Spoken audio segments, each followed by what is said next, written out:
రీతి ఆరాధన ప్రతి తెలుగు వారిని చదువుకున్నాం. ఆశ్రమ గారు ముందుకు వచ్చి నడిపిస్తారు. దయచేసి లేచి నిలబడదాం.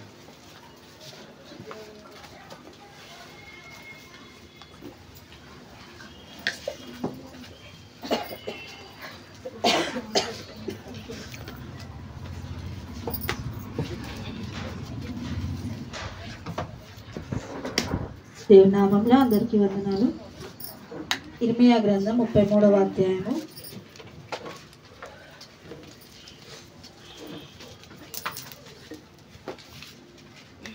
ఇర్మియా గ్రంథం 33వ అధ్యాయము 14వ వచనం నుండి చివరి వరకు చదువుకుందాం. ఉత్తర ప్రత్యుత్తరంగా చదువుదాం. నేనొక వచనం, మీరొక వచనం. యెహోవా వాక్కు ఇదే, ఇశ్రాయేళ్ల వంశస్థులను గూర్చియు యూదా వంశస్థులను గూర్చియు నేను చెప్పిన మంచి మాట నెరవేర్చు దినములు వచ్చుచున్నవి.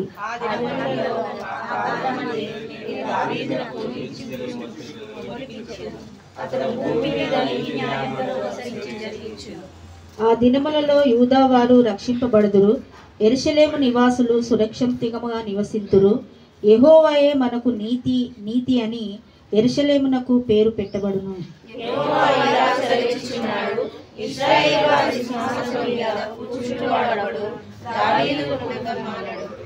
ఎడతెగక దహన బలులను అర్పించుటకును నైవేద్యములను అర్పించుటకును బలులను అర్పించుటకును నా సన్నిధిని యాజకులైన లేవీయులలో ఒకడును నుండక మానడు.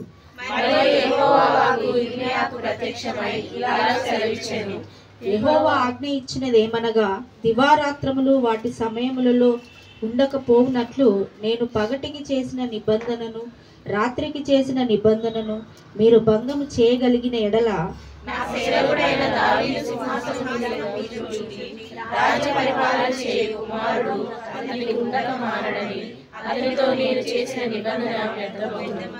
మరియు నా పరిచారకులైన నేను చేసిన నా నిబంధన వ్యర్థమగును. ఆకాశ నక్షత్రములను లెక్కింప సఖ్యము కానట్లు సముద్రపు ఇసుక రేణువులను నెక్కించుట అసాధ్యమగునట్లు నా సేవకుడైన దావీదు సంతానమును నాకు పరిచర్య చేయు లేవీయులను లెక్కింపలేనంతగా నేను విస్తరింప చేయుదును. తాను ఏర్పరచుకున్న 2 కుటుంబములను యెహోవా విసర్జించననియు నా ప్రజలు ఇక మీదట తమ ఎదుట జనముగా ఉండరని వారిని తృణీకరించుచు ఈ జనులు చెప్పుకొను మాట నీకు వినబడుచున్నది కదా.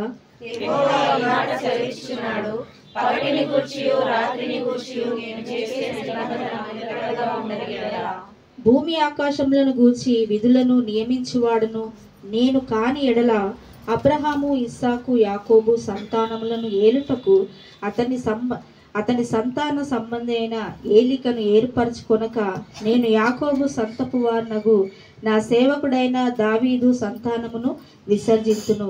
నిశ్చయముగా నేను వారి ఎడల జాలిపడి చెరలో నుండి వారిని రప్పించెదను. చదవబడిన వాక్యమును దేవుడు రేకాల సమయంలో మన ఇంట్లో దీవించునుగాక. 33వ అధ్యాయము మనం చూసుకున్నట్లయితే గత వారం 2 భాగాలుగా చేసి మనం ధ్యానించుకుంటున్నాం.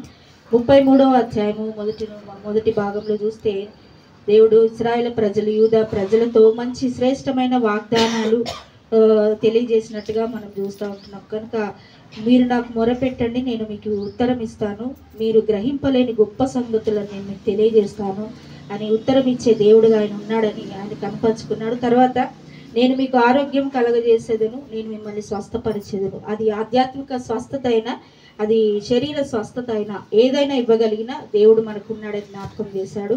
అంతేకాకుండా సమాధానములు సమృద్ధిగా బయలుపరిచేదనని దేవుడు సెలవిచ్చాడు. తర్వాత దేవుడు మంచి శ్రేష్టమైన మాటలు ఇశ్రాయేలు ప్రజలు యూదా ప్రజలను గురించి తెలియజేశాడు. మీ పశువులను నీ మందలను లెక్కబెట్టే వారి చేత మీరు లెక్కింపబడినంత విస్తారముగా నేను మరలా మిమ్మల్ని దర్శించి నేను మిమ్మల్ని ఆశీర్వదిస్తానని దేవుడు ఈ 33వ అధ్యాయంలో మనకు తెలియజేయబడ్డట్టుగా మనం చూస్తాం. ఇందాక 14వ వచనం నుంచి 26వ వచనంలో మనం చూసిన భాగాలను మనం ఒకసారి జ్ఞాపకం చేసుకుంటే యెహోవా వాక్కు ఇదే అంటున్నాడు. అంటే యెహోవా వాక్కు అంటే దేవుని మాటగా దేవుడు చెప్తున్నాడు.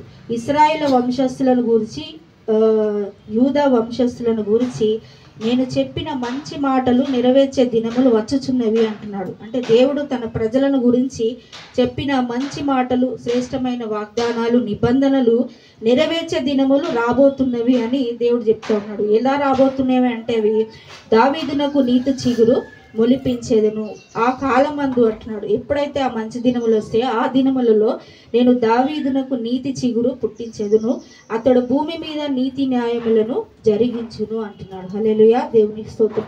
అంటే దావీదునకు నీతి చిగురు అంటున్నాడు. ఆ కాలంలో అంటే దావీదు చనిపోయి చాలా సంవత్సరాలు అయింది. అయినప్పటికీ దేవుడు దావీదుని ఇక్కడ జ్ఞాపకం చేస్తున్నాడు. అంటే దావీదుతో దేవుడు చేసిన వాగ్దానం, దావీదుతో దేవుడు చేసిన నిబంధనను దేవుడు జ్ఞాపకం చేసుకొని దావీదు వంశంలో నుండి యేసు ప్రభువు జన్మిస్తాడు అని యేసు ప్రభుని కూర్చున్నటువంటి ప్రవచనము మనకి ఇక్కడ తెలియజేయబడుతుంది కదా. దావీదు చిగురు అని ఇక్కడ మనకు కనబడుతుంది. చిగురు అనే మాట ఏంటంటే అంటే ఎండిపోయిన జీవితాలను, మూడైపోయిన జీవితాలను మరలా చిగురింపజేయగల దేవుడు, కుమారుడు మరలా జన్మింపజేస్తాను నేను అని దేవుని వాక్యం ఇక్కడ సెలవిస్తుంటుంది. అంతేకాకుండా కింద వచనాల్లో మనం చూసినట్లయితే వారు ఆ దినములలో యూదా వారు, యెరూషలేం వారు సురక్షితంగా ఉంటారు, అంతేకాకుండా వారు ఏ భయం లేకుండా నిర్భయంగా నివసిస్తారు అని ఇక్కడ దేవుని వాక్యం సెలవిస్తూ ఉంటుంది. అంతేకాకుండా కింద వచనాలు 18వ వచనంలో చూస్తే ఎడతెగక దహన బలులు అర్పించుటకు, బలులను అర్పించుటకు లేవీయులను కూడా నేను నాకు ఉండక మానరు అని ఇక్కడ దేవుని వాక్యంలో మనం చూస్తూ ఉంటున్నాం. అంటే దావీదు వంశంలో నుండి సింహాసనమును ఏలే ఒక రాజు ఉండక మానడు అంటున్నాడు. లేవీయులో నా కొరకు పరిచర్య చేసే వాళ్ళు కూడా ఉండక మానరు. అంటే తప్పకుండా నేను చేసిన వాగ్దానము నెరవేరుస్తాను, తప్పకుండా దేవుడు ఉదయిస్తాడు, యేసు ప్రభు జన్మిస్తాడు అని దేవుని వాక్యం ద్వారా మనకు తెలియజేయబడుతుంది. అంతేకాకుండా ఇక్కడ ఖచ్చితమైన వాగ్దానం ఒకటి మనకు తెలియజేయబడుతుంది. ఏంటంటే యెహోవా ఆజ్ఞ ఇచ్చినది ఏమనగా దివారాత్రములు వాటి సమయములో ఉండకపోగా నేను పగటికి చేసిన నిబంధనను, రాత్రికి నేను చేసిన నిబంధనను ఎవరైనా భంగము చేయగలిగిన ఎడల, ఒకవేళ దేవుడు భూమి ఆకాశములను సృష్టించిన దేవుడు రాత్రిని రాత్రి కలగకుండా, పగటిని కలగకుండా ఎవరైనా వాటిని భంగం చేసి అప్పటి నుంచి దేవుడు సృష్టించిన సృష్టి నాటి నుంచి ఇప్పటి వరకు ఎవరైనా దాన్ని భంగం చేసిన ఎడల నేను చేసిన వాగ్దానాలు కూడా, నేను చేసిన ప్రమాణాలు కూడా అవి భంగమైపోతాయి, అవి కూడా నిష్ఫలమైపోతాయి అన్నట్టుగా దేవుడు మాట్లాడుతున్నాడు. అంతేకాకుండా నా సేవకుడైన దావీదు సింహాసనము నిత్యము రాజ్య పరిపాలన చేస్తుంది అని కూడా ఇక్కడ రాయబడ్డట్టుగా మనం చూస్తూ ఉంటున్నాం. లేవీయులను గురించి, దావీదు యొక్క వంశంలో నుంచి వచ్చేటువంటి రాజులను గురించి దేవుడు మాట్లాడుతున్నాడు. ముఖ్యంగా యేసు ప్రభుని గురించి మాట్లాడుతున్నాడు. దావీదును ఈ విధంగా దేవుడు ఆశీర్వదించడానికి, అతని వంశంలో నుండి యేసు ప్రభువు జన్మించడానికి కారణం ఏంటంటే దావీదు దేవుని ఎడల కనపరిచిన భక్తి అని మనం చూడొచ్చు కదా. ఒక ప్రార్థన చేస్తాడు దావీదు కదా, నీ దాసుడనైనా నా కుటుంబము నిత్యము నీ సన్నిధిలో ఉండేటట్టు దాన్ని ఆశీర్వదించు ప్రభు అని చిన్న ప్రార్థన చేస్తాడు. దేవుడు అబ్రహాముతో చేసిన వాగ్దానము, ఇస్సాకుతో చేసిన వాగ్దానము, వారి వంశంలో నుండి వచ్చినటువంటి దావీదు అంతేకాకుండా వారి వంశంలో అందరూ కూడా దేవుడు ఆశీర్వదించాడు. ఏ రీతిగా అంటే దావీదుకు పుట్టిన వారందరిలో దేవుడు రాజ్య పరిపాలన చేయించాడు, అందరూ కూడా రాజులే ఉన్నారు. దేవుడు దావీదు వంశమును దేవుడు ఆ విధంగా దీవించాడు. కనుక దేవుడు ఈ రోజున మనకిస్తున్న వాగ్దానం ఏంటంటే మనల్ని కూడా దేవుడు తన రాజులైన యాజక సమూహముగా నేను చేస్తానని దేవుడు వాక్యం సెలవిస్తూ ఉంటుంది. కనుక దేవుడు తన నిబంధనను నెరవేర్చే దేవుడు అని ఇక్కడ రాయబడింది. ఆకాశ నక్షత్రములను లెక్కింప సౌఖ్యం కాదు, ఏ విధంగా లెక్కింపలేరో, లేకపోతే ఇసుక రేణువులను ఏ విధంగా లెక్కింపలేరో నా జనులను, అదేవిధంగా లేవీయుల వంశస్థులను నేను ఆ విధంగా నిశ్చయముగా నేను ఆశీర్వదిస్తానని 22వ వచనంలో మనం చూస్తూ ఉంటున్నాం. తర్వాత మరలా యెహోవా వాక్కు యిర్మీయాకు ప్రత్యక్షమైంది ఏంటంటే, ఏ కుటుంబములనైతే నేను విసర్జించానని మీరు అనుకుంటున్నారో ఆ కుటుంబములను నేను దీవిస్తానని. ఈ వాగ్దానాలన్నీ ఏ కుటుంబములను గురించి దేవుడు వాగ్దానం చేస్తున్నాడు అంటే యూదా ప్రజలను గురించి, యెరూషలేము ప్రజలు, ఈ రెండు కుటుంబాలను గురించి దేవుడు చేస్తున్నాడు. చెరగొనిపోయినటువంటి ఇశ్రాయేలు యూదా ప్రజలను గురించి దేవుడు ఇచ్చినటువంటి మంచి వాగ్దానాలు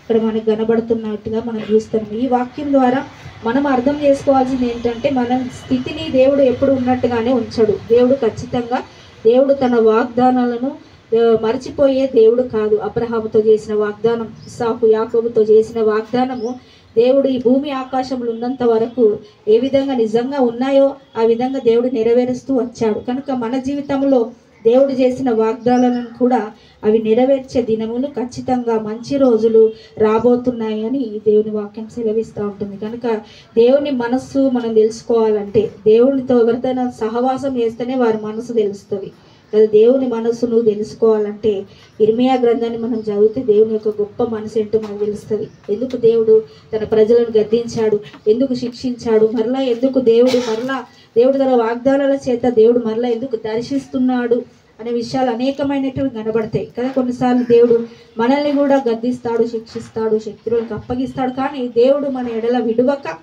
శాశ్వతమైన ప్రేమతో దేవుడు మనల్ని ప్రేమించే దేవుడుగా ఉన్నాడు. కనుక మన జీవితాల్లో కూడా తప్పకుండా దేవుడు ఇచ్చినటువంటి మంచి మాటలు నెరవేర్చే దినములు రాబోతున్నాయి అనే విషయాన్ని మనం జ్ఞాపకం పెట్టుకోవాలి. కనుక ఈ వాక్యంను మీరు కూడా చదివి ఇర్మియా గ్రంథమును మీరు కూడా ఒక్కొక్క అధ్యాయము చదివిన వెంటనే ఈ వారంలో కూడా మీరు ఒకసారి దాన్ని ధ్యానం చేస్తే కూడా మనకు ఇంకా మంచిగా దేవుని మనసు ఏంటో, దేవుని వాగ్దానాలు ఏంటో మనకు అర్థం అయిపోతాయి. కనుక నిశ్చయముగా లాస్ట్ వచనంలో అంటాడు కదా, నిశ్చయముగా నా ఎడల నేను వారి ఎడల నేను జాలిపడి చెరలో నుండి వారిని రప్పించేదను అంటున్నాడు. నిశ్చయముగా అంటే ఖచ్చితంగా నేను వారి ఎడల జాలిపడి చెరలో నుండి నా ప్రజలను నేను రప్పించేదను అని ఈ దేవుడు వాగ్దానం చేస్తున్నట్టుగా మనం చూస్తూ ఉంటున్నాం. కనుక ఈ భూమి ఆకాశము దేవుడు చేసిన నిబంధన, సృష్టికర్త అయిన దేవుడు చేసిన నిబంధన ఏ విధంగా అయితే మారట్లేదో దేవుని వాగ్దానాలు కూడా మారవు. అవి నిజంగా నిశ్చయములై ఉన్నాయని మనం నమ్మాలి.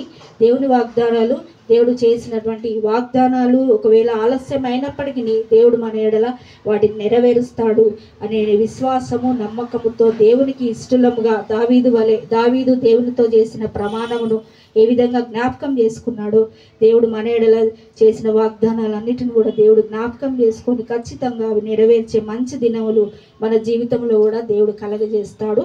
అలాంటి కృప దేవుడు మనందరికీ దేవుడు అనుగ్రహించునుగాక. కొన్ని మాటలు దేవుడు దీవించునుగాక. మనం కొంత సమయం దేవుని స్తుతించి దేవుని ఆరాధిద్దాం.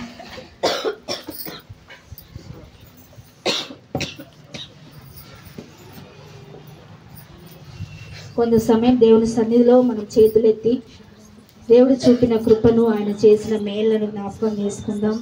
యూదా ప్రజలతో, ఇశ్రాయేలు ప్రజలతో దేవుడు చేసిన నిబంధనను, దేవుడు చేసిన వాగ్దానమును, ప్రమాణమును ఏ విధంగా జ్ఞాపకం చేసుకొని దేవుడు మరలా తన ప్రజలను దర్శించాడో ఆ రీతిని మనం ఒకసారి స్మరణకు తెచ్చుకొని, దేవుడు మన ఎడల కూడా దేవుడు ఎన్నో వాగ్దానాలు చేశాడు. అవన్నీ కూడా దేవుడు తప్పకుండా నెరవేర్చే దినములు రాబోతున్నాయి. రాబోయే దినాల్లో మంచి దినములు మనం కూడా చూడగోరుతామని విశ్వాసముతో, నమ్మకముతో మనం దేవుని స్తుతించి దేవుని ఆరాధిద్దాం. అందరం కూడా దేవుడు చేసిన మేలన్నిటిని జ్ఞాపకం చేసుకుందాం. గత వారం అంతటిలో దేవుడు చూపిన కృప, ఎన్నో ప్రమాదాలు జరుగుతూ, ఎన్నో అఘాయిత్యాలు జరుగుతున్నాయి ప్రపంచంలో.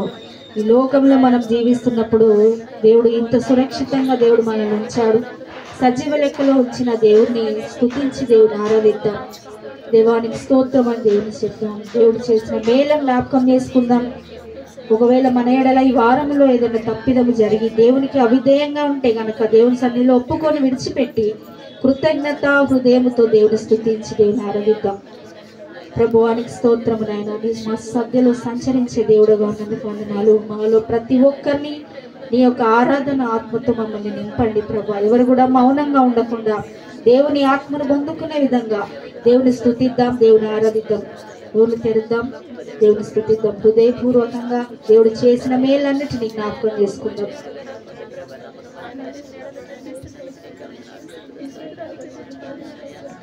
స్తోత్రం పరిశుద్ధ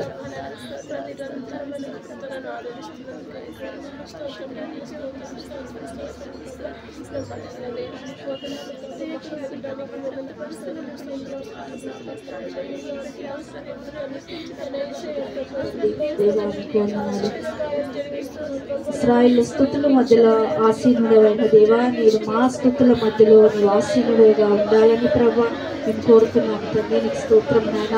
నీ సన్నిధిలో నీ మేళ్ల చేత మమ్మల్ని దీవించి పంపించండి ప్రభా. మమ్మల్ని అందరినీ దేవ ప్రార్థన ఆత్మతో తండ్రి క్షమాపణ ఆత్మతో, ఆరాధన ఆత్మతో మమ్మల్ని నింపండి ప్రభు. స్తోత్రం. మనస్ఫూర్తిగా నిన్ను స్తుతించే ధన్యతను మాకు దయచేయండి తండ్రి. కృతజ్ఞత లేని జీవితాలుగా మేము ఉండకుండా సహాయం దయచేయండి. దేవుని సన్నిధిలో దేవుని ప్రార్థిద్దాం. మా ప్రేమ వైద్యుడా, ప్రాణనాథుడా, ప్రీతి తోడ నీ హస్తము చాపుము దేవా. మా ప్రేమ వైద్యుడా, ప్రాణనాథుడా, ప్రీతి తోడ నీ హస్తము చాపుము దేవా. నీ పాద పద్మముపై చేరి ఉన్న ప్రజలను, నీ పాద పద్మముపై చేరి ఉన్న ప్రజలను స్వస్థపరచుము తండ్రి క్షణమందే. స్వస్థపరచుము తండ్రి క్షణమందే. రక్తమే రక్తమే రక్తమే యేసు రక్తమే. రక్తమే జయం యేసు రక్తమే జయం. రక్తమే జయం యేసు రక్తమే జయం. ఎగురుచున్నది విజయ పతాకం. యేసు రక్తమే మా జీవిత విజయం. ఎగురుచున్నది విజయ పతాకం. యేసు రక్తమే మా జీవిత విజయం. యేసుని నామం ఉచ్చరింపగానే సాతానుని సైన్యము వణకుచున్నది. యేసుని నామం ఉచ్చరింపగానే చప్పట్లు కొడుతూ దేవుని స్తుతించి ఆరాధించాలని మనవి చేస్తున్నాము. నిర్మూలమైనది వ్యాధుల బలము, నిర్మూలమైనది జయముందెడి నామమును నమ్మినప్పుడే. జయముందెడి నామమును నమ్మినప్పుడే. రక్తమే రక్తమే రక్తమే యేసు రక్తమే. రక్తమే జయం యేసు రక్తమే జయం.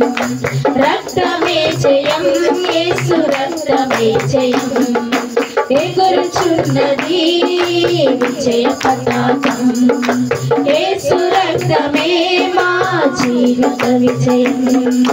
దయ్యపు కార్యాలను గెలిచిన రక్తం. ఎడతెగకుండా మనము స్మరణ చేయుదాం. దయ్యపు కార్యాలను గెలిచిన రక్తం. ఎడతెగకుండా మనము స్మరణ చేయుదాం.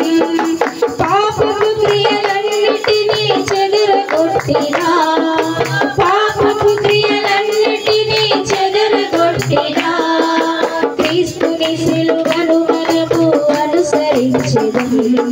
క్రీస్తుని సిలువను మనము అనుసరించెదం. రక్తమే రక్తమే రక్తమే యేసు రక్తమే. రక్తమే జయం యేసు రక్తమే జయం. రక్తమే జయం యేసు రక్తమే జయం. ఎగురుచున్నది విజయ పతాకం. యేసు రక్తమే మా జీవిత విజయం. ఎగురుచున్నది విజయ పతాకం. యేసు రక్తమే మా జీవిత విజయం. హల్లెలూయా. దేవుని నామానికి మహిమ కలుగును గాక. అందరం కూడా మోకరించి వ్యక్తిగతంగా దేవుని స్తుతించి ఆరాధిద్దాం. ప్రార్థన చేయొద్దు ఎవరు. దేవుని స్తుతించి దేవుని ఆరాధించాలి.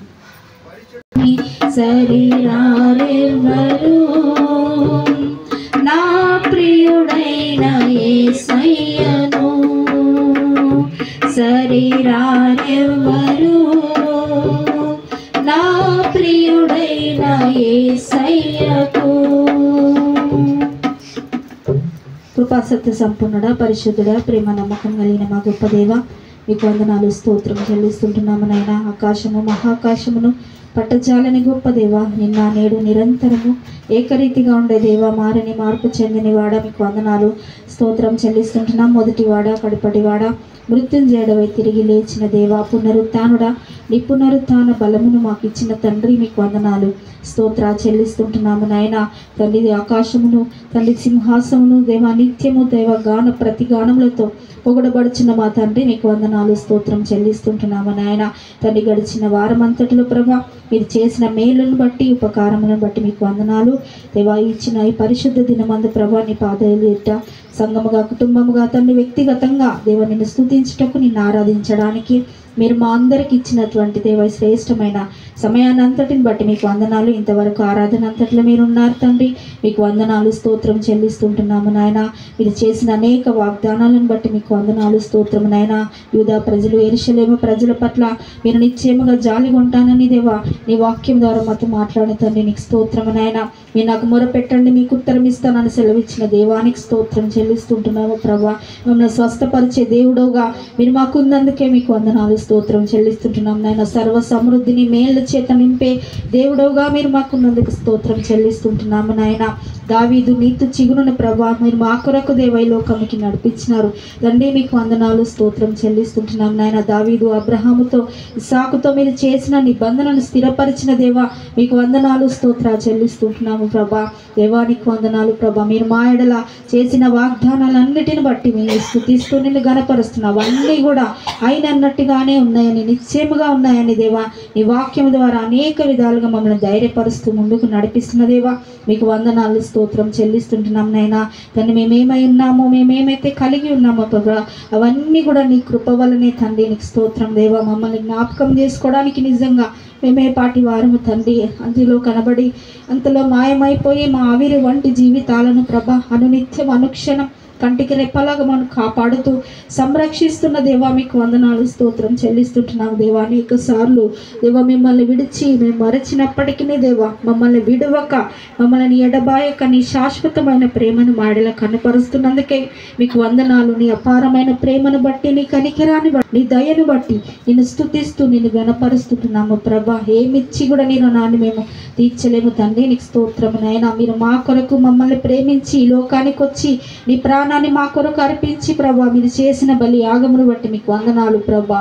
నీ రక్షణను మాకు ధరింపజేసి నీ యొక్క రక్షణ వస్త్రాన్ని ఇచ్చి నీ అమూల్యమైన రక్షణలో కొనసాగే కృపనిచ్చినందుకు వందనాలు. రాజులైన యాజక సమూహముగా మమ్మల్ని చేసి దేవా నీ సంఘములో మమ్మల్ని నాటిన విధానమును బట్టి మీకు వందనాలు స్తోత్రాలు చెల్లించుకుంటూ ప్రభా ఉదయకాల సమయంలో మేము ఈ రీతిగా నిన్ను స్తుతించుటకు మీరు ఇచ్చిన ధన్యతను బట్టి మీకు వందనాలు ప్రభా. నన్ను కూడా నీ సన్నిధిలో నిలబెట్టి నిన్ను ఆరాధించే కృపనిచ్చినందుకు దేవా నీకు వందనాలు స్తోత్రాలు చెల్లిస్తూ ప్రభా మరొకసారి మీరు చేసిన మేళ్ళన్నిటినీ జ్ఞాపకం చేసుకుంటూ తలపోసుకుని ప్రభా దాన్ని ఏమి ఇచ్చినను నాన్ని మేము తీర్చలేక మమ్మల్ని మేము తగ్గించుకొని మీ ఘనమైన నామమును హెచ్చిస్తూ ఘనపరుస్తూ నాయన ఈ కొద్ది స్తుతి ఆరాధన మీకే సమర్పిస్తుంటున్నాను మా తండ్రి, ఆమేన్.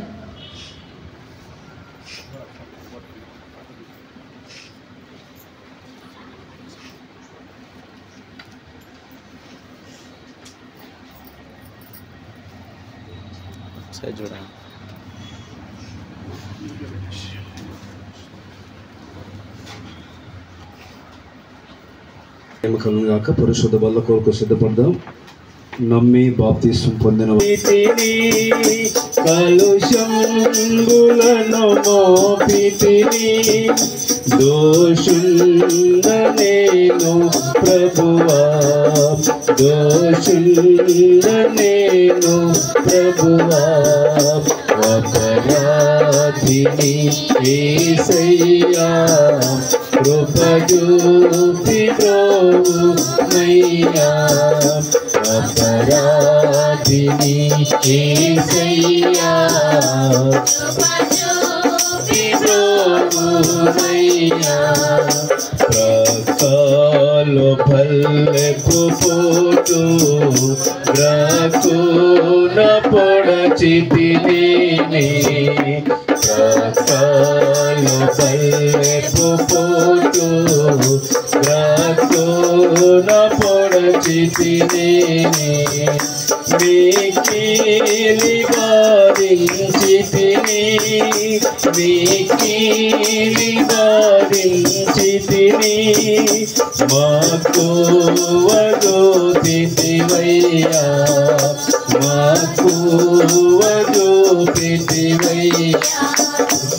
అపరాధిని యేసయ్యా కృపజూపి ప్రోమయ్యా అపరాధిని యేసయ్యా కృపజూపి ప్రోమయ్యా రత్నోత కిరీటంబు పల్లిని శిరమున నిడితి ముల్లాతో కిరీటంబు పల్లిని శిరమున నిడితి నా వల్లనే రామాయే నా వల్లనే రామాయే కల్లాని దయగల తండ్రి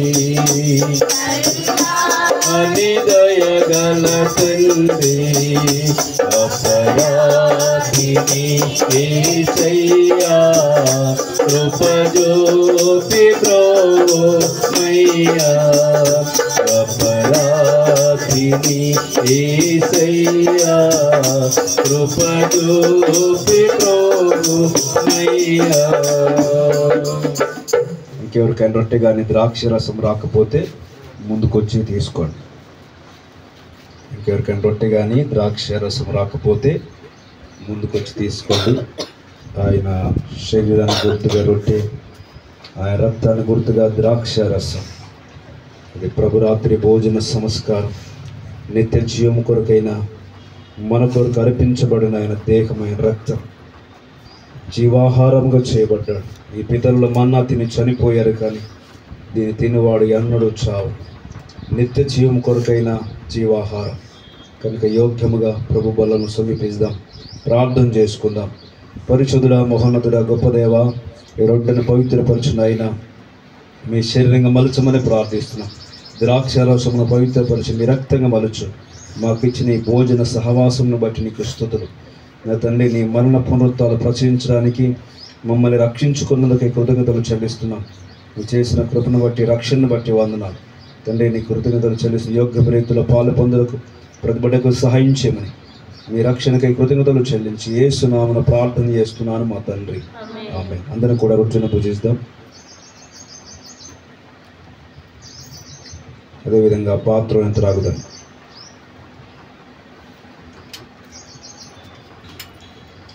శిక్షకు పాత్రుడనయ్యా చానదేచితివయ్యా, శిక్షకు పాత్రుడనయ్యా దేచితివయ్యా, అక్షయ భాగ్యమునియా, అక్షయ భాగ్యమునియా, మోక్షం గోపితివయ్యా, శంభోజోపితివయ్యా, అపరాధిని కృపజూపి ప్రోమయ్యా, అపరాధిని యేసయ్యా కృపజూపి ప్రోమయ్యా. నిపమిల్చకయే నీ కృపలో, నిపమిల్చకయే నీ కృపలో, నపరాగములను క్షమించు, నపరాగములను క్షమించు, అపరాధిని కృపజూపి ప్రోమయ్యా, అపరాధిని యేసయ్యా కృపజూపి ప్రోమయ్యా. కూర్చున్న వాళ్ళు లేచి నిలబడదాం, కూర్చున్న వాళ్ళు కూడా లేచి నిలబడదాం, ప్రార్థన చేద్దాం. యేసు మన పాపములకు విమోచకుడు, మన రక్షకుడు ఆయన. పాపము నుంచి, మరణము నుంచి, దైవోగ్రత నుంచి యేసు బలిదానం మనకు రక్షణ కలిగించింది, విమోచన కలిగించింది, పరిశుద్ధతను, పవిత్రతనిచ్చింది. అందరు బట్టి దేవుని స్తుతిద్దాం. పరిశుద్ధ బలిలో పాలు పొందిన బిడ్డలందరూ ప్రభుని స్తుతించండి, ఆరాధించండి, ఆయనను బట్టి హర్షించండి, సంతోషించండి. ఇంకా రక్షణ లేదా? నీ కొరకు ఆయన దినమెల్ల చేతులు చాచి ఉంచున్నాడు. ఇదిగో నేడు రక్షణ దినం, అనుకూల సమయం. మారు మనసు పొంది పశ్చాత్తాపపడి పాపములు ఒప్పుకొని కడుకో. యేసు రక్తములో కడుక్కొని నేటి బాప్తీసము ద్వారా సంఘములో చేర్చబడితే నీకు రక్షణ. ఇంకా సంఘ వెలుపల నెలవరులు, బంధువులు, ఎరగని ప్రజలెందరో నశించిపోతున్నారు. ఇది మా దేవుడు కాదని, మా మతము కాదని, మాకొద్దు అని. కానీ ఆయన నిజమైన దేవుడు, నిత్య జీవమునై ఉన్నాడని అందరూ ఎరుగునట్లు, విశ్వసించినట్లు, నిత్య జీవం పొందినట్లు, మరణము, నరకము తప్పించుకోవటం కొరకై ప్రార్థన చేద్దాం. పరిశుద్ధుడా, మహోన్నతుడా, గొప్ప దేవ, జీవాధిపతికి స్తోత్రాలు. నీ పరిశుద్ధ బలలో పాలు పొందే కృపను మాకిచ్చా, అర్హులుగా చేశా, పరలోక పరవసత్వాన్ని మాకిచ్చా, రక్షణ మాకు ప్రసాదించావు. నీకు స్తోత్రాలు. యోగ్యమైన రీతిలో పరిశుద్ధ బలలో పాలు పొందే పరిశుద్ధ సంఘముగా మమ్మల్ని ఉంచేందుకే స్తుతులు. ఇంకా చాలామంది బిడ్డలకు రక్షణ, మారు మనసు లేదు నాయన. పాప క్షమాపణ లేకుండా బ్రతుకుతున్నారు, శిక్షలో ఉన్నారు, నరక పాత్రులైపోతున్నారు. వారందరికీ పాప క్షమాపణ కలిగించే దేవుడు అని నాయన, వారు తమ పాపములు ఒప్పుకొని విడిచిపెట్టకు సహాయం చేయి. ఇంకా సంఘ వెలుపల ఎందరో మాటలు వింటున్నప్పటికీ గ్రహించకుండా ఉన్నారు నాయన, వారి మనోనేత్రాలు వెలిగించు నాయన. నిత్య జీవం గల దేవుడవని ఎరుగునట్లు సహాయం చేయము. అనేకులకు నీ రక్షణ, నిత్య జీవం ప్రసాదం. దేవునికి స్తోత్రం కలుగును గాక. అదే సమయం నిలబడినప్పుడు పాట పాడుతున్న ప్రభుకు మన కానుకలు, మన అర్పణలు ప్రభుకు సమర్పిద్దాం.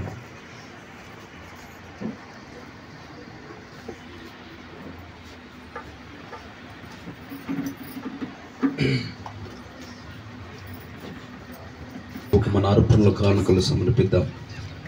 నాకెన్నో మేలులు చేసితివే, నీకేమి అర్పింతును, దేవా నీకేమి చెల్లింతును. నాకెన్నో మేలులు చేసితివే, నీకేమి అర్పింతును, దేవా నీకేమి చెల్లింతును. హల్లెలూయా యేసునాథా, కృతజ్ఞత స్తుతులు నీకే. హల్లెలూయా యేసునాథా, కృతజ్ఞత స్తుతులు నీకే. కృపచేత నన్ను రక్షించినావే, ఈ కృపతో నన్ను బలపరచితివే. నన్నెంతగానో ప్రేమించినావే, నా పాపములు కడిగి పరిశుద్ధపరచితివే. నాకెన్నో మేలులు చేసితివే, నీకేమి అర్పింతును, నీకేమి చెల్లింతును. హల్లెలూయా యేసునాథా, కృతజ్ఞత స్తుతులు నీకే. హల్లెలూయా యేసునాథా, కృతజ్ఞత స్తుతులు నీకే. నాకిక ఆశలు లేవనుకొనగా, నాశ నీవైతివే, నాశలు చేసితివే. నన్ను భయమావరింప, నా పక్షముందుంటివే, నాక భయము నీసితివే. నాకెన్నో మేలులు చేసితివే, నీకేమి అర్పింతును, నీకేమి చెల్లింతును. నాకెన్నో మేలులు చేసితివి, నీకేమి అర్పించును దేవా, నీకేమి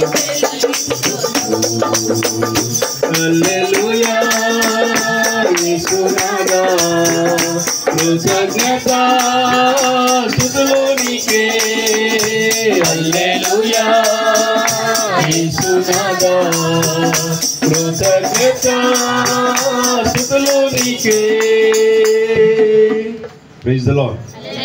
అందరూ కూర్చుందాం, దయచేసి అందరూ కూర్చుందాం. దేవునికి స్తోత్రం కలుగును గాక. ఎత్తబడిన కానుకల కొరకు, దేవుని వాక్యం కొరకు ప్రార్థన చేద్దాం. కేజీఎం ముందుకు వచ్చి ప్రార్థన చేస్తాం. ఎత్తబడిన కానుకల కొరకు, దేవుని వాక్యం కొరకు కేజీఎం ప్రార్థన చేస్తాం.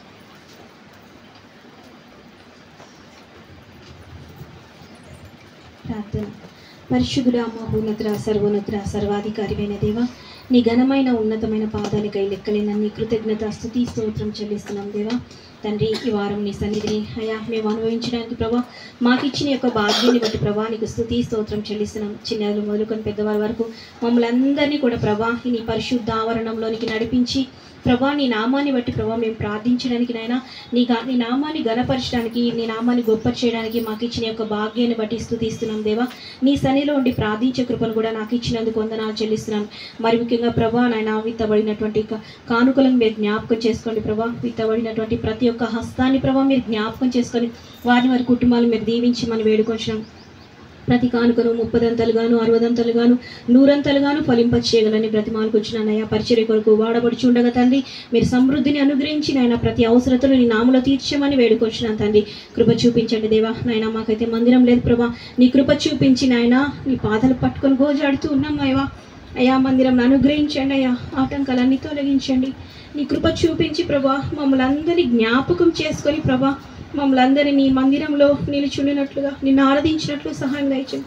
ఇంతవరకు మాయలైతే నమ్మకత్వాన్ని చూపించిన దేవుడు అని స్తుతిస్తున్నాం దేవా. మేమందరం చిన్నది మోదుకొని మా హృదయానుసారంగా మా చేతులెత్తి మా హృదయం నీ తట్టు ఎత్తుకొని ప్రార్థిస్తూ నేను గణపరుస్తున్నాయినా మాకు కావలసినవి అనుగ్రహిస్తారని ప్రభా నేను స్తుతిస్తున్నాం దేవా. కనికరించండి, కృప చూపించి మాకు ఒక మందిరం దయచేయమని వేడుకొంచున్నాం దేవా. సహాయం దయచేయండి. అలాగే ప్రభా నాయన విత్తబోచినటువంటి వాక్యం విషయంలో కూడా ప్రార్థిస్తున్నాం దేవా. అయ్యా మా అందరితో మీరు మాట్లాడండి. మా హృదయానికి అయ్యా ఏం కావాల్సి ఉందో మీరు ఎరిగి ఉన్న దేవుడు తండ్రి. మా ఆత్మకు కావాల్సిన ఆత్మీయ ఆహారాన్ని మాకు అనుగ్రహించండి.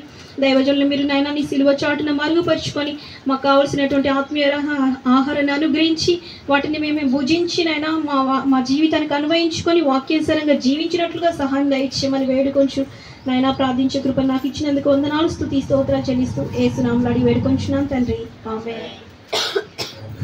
దేవుని నామానికి మహిమ కలుగాక. ప్రకటన విందాం. జీవ ముందుకు వచ్చి ప్రథమ స్మరించాలి.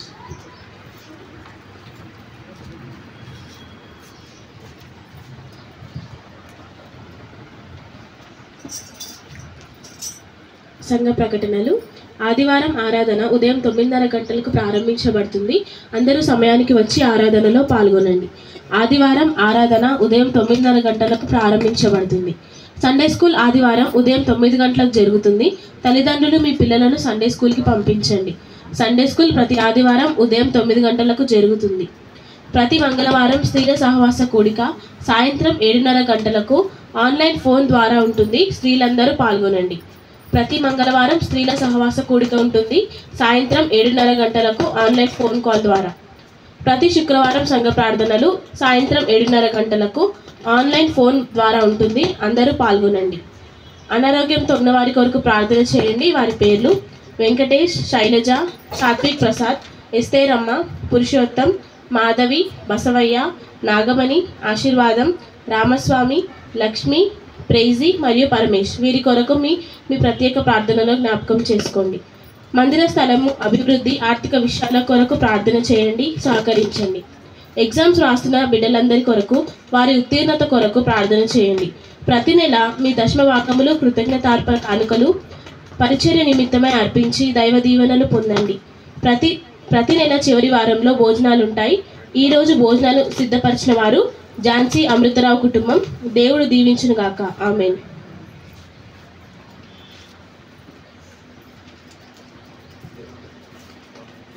సింహలో జోసఫ్ వచ్చి ఒక ప్రత్యేకమైన పాట పాడతాడు. ఆ తర్వాత ఎవరైనా సాక్ష్యం చెప్పడానికి సిద్ధపడితే అవకాశం.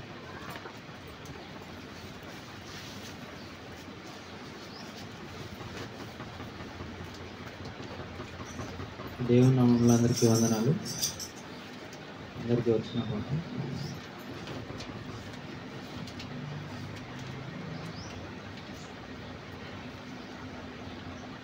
మహోన్నతుడ నీ కృపలో నేను నివసించటాన్ని పాట పాడుతాను. మహోన్నతుడా నీ కృపలో నేను నివసించుట, మహోన్నతుడా నీ కృపలో నేను నివసించుట, నా జీవిత ధన్యతై ఉన్నది. మహోన్నతుడా నీ కృపలో నేను నివసించుట, మహోన్నతుడా నీ కృపలో నేను నివసించుట, మహోన్నతుడా నీ కృపలో నేను నివసించుట, నా జీవిత ధన్యతై ఉన్నది, నా జీవిత ధన్యతై ఉన్నది.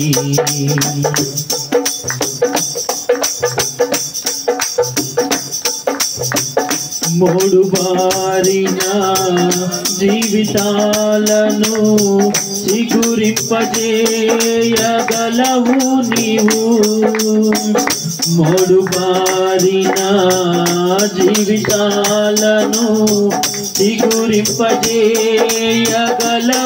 నీవు, మారానుభవం మధురముగా మార్చగలవు నీవు, మారానుభవం మధురముగా మార్చగలవు నీవు, మహోన్నతుడా నీ కృపలో నేను నివసించుట, మహోన్నతుడా నీ కృపలో నేను నివసించుట, నా జీవిత ధన్యతై ఉన్నది, నా జీవిత ధన్యతై ఉన్నది.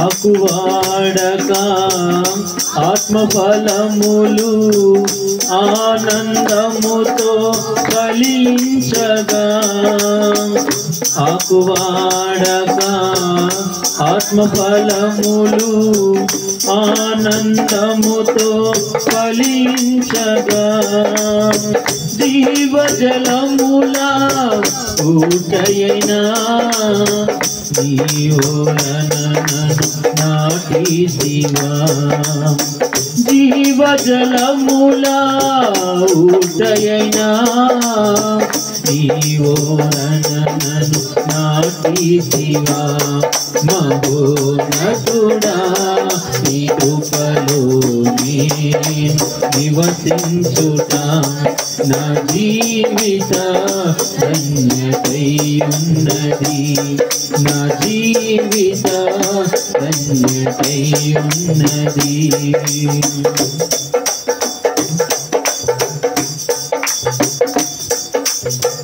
వాడబారని స్వాస్థ్యము నాకై పరమందు దాచియుంచితివా,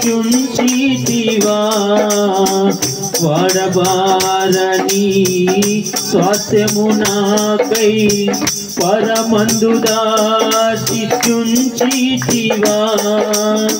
వాగ్దాన ఫలము అనుభవింపా నీ కృపతో నన్ను పిలచితివా, వాగ్దాన ఫలము అనుభవింపా నీ కృపలో నన్ను పిలచితివా, మహోన్నతుడా నీ కృప కృపలో నేను నివసించుట నా జీవిత ధన్యతై ఉన్నది.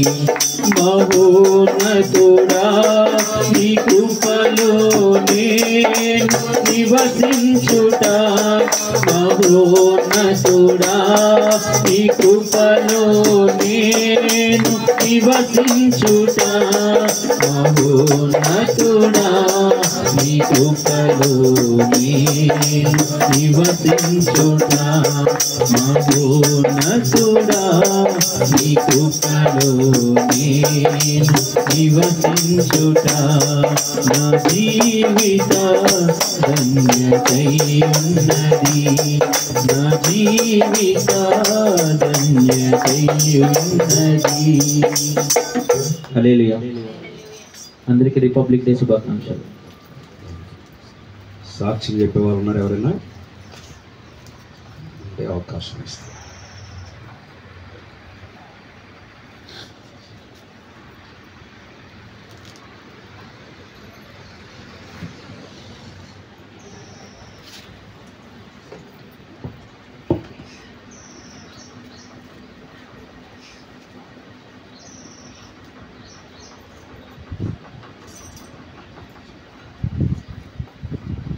దేవుని పరిశుద్ధ నామానికి మహిమ కలుగును గాక. చేరువచ్చిన మీ అందరికీ కూడా వందనాలు. అదేవిధంగా ఈ దినం గణతంత్ర దినోత్సవం, రిపబ్లిక్ డే మరి కూడా శుభములు తెలియజేస్తున్నాం. శుభాకాంక్షలు. దేవునికి స్తోత్రం. దేవ భక్తులమే కాదు, దేశ భక్తులం కూడా. ఆమేన్. హల్లెలూయా. కనుక I love my India, I proud my India. ఓకేనా? దేవునికి స్తోత్రం కలుగునగాక. ఈ దినం 26 జనవరి భారతదేశం అంతా కూడా రెపరెపలాడుతున్న జాతీయ జెండా. ఒకవైపున విజయానికి సూచన, ఒకవైపున స్వాతంత్రం, స్వేచ్ఛను కలిగించిన చిహ్నానికి గుర్తుగా మనం చూస్తూ ఉన్నాం.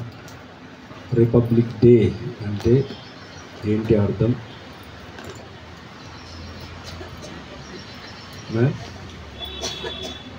చెప్తారు ఎవరైనా? గణతంత్ర దినోత్సవం అంటే ఏంటి?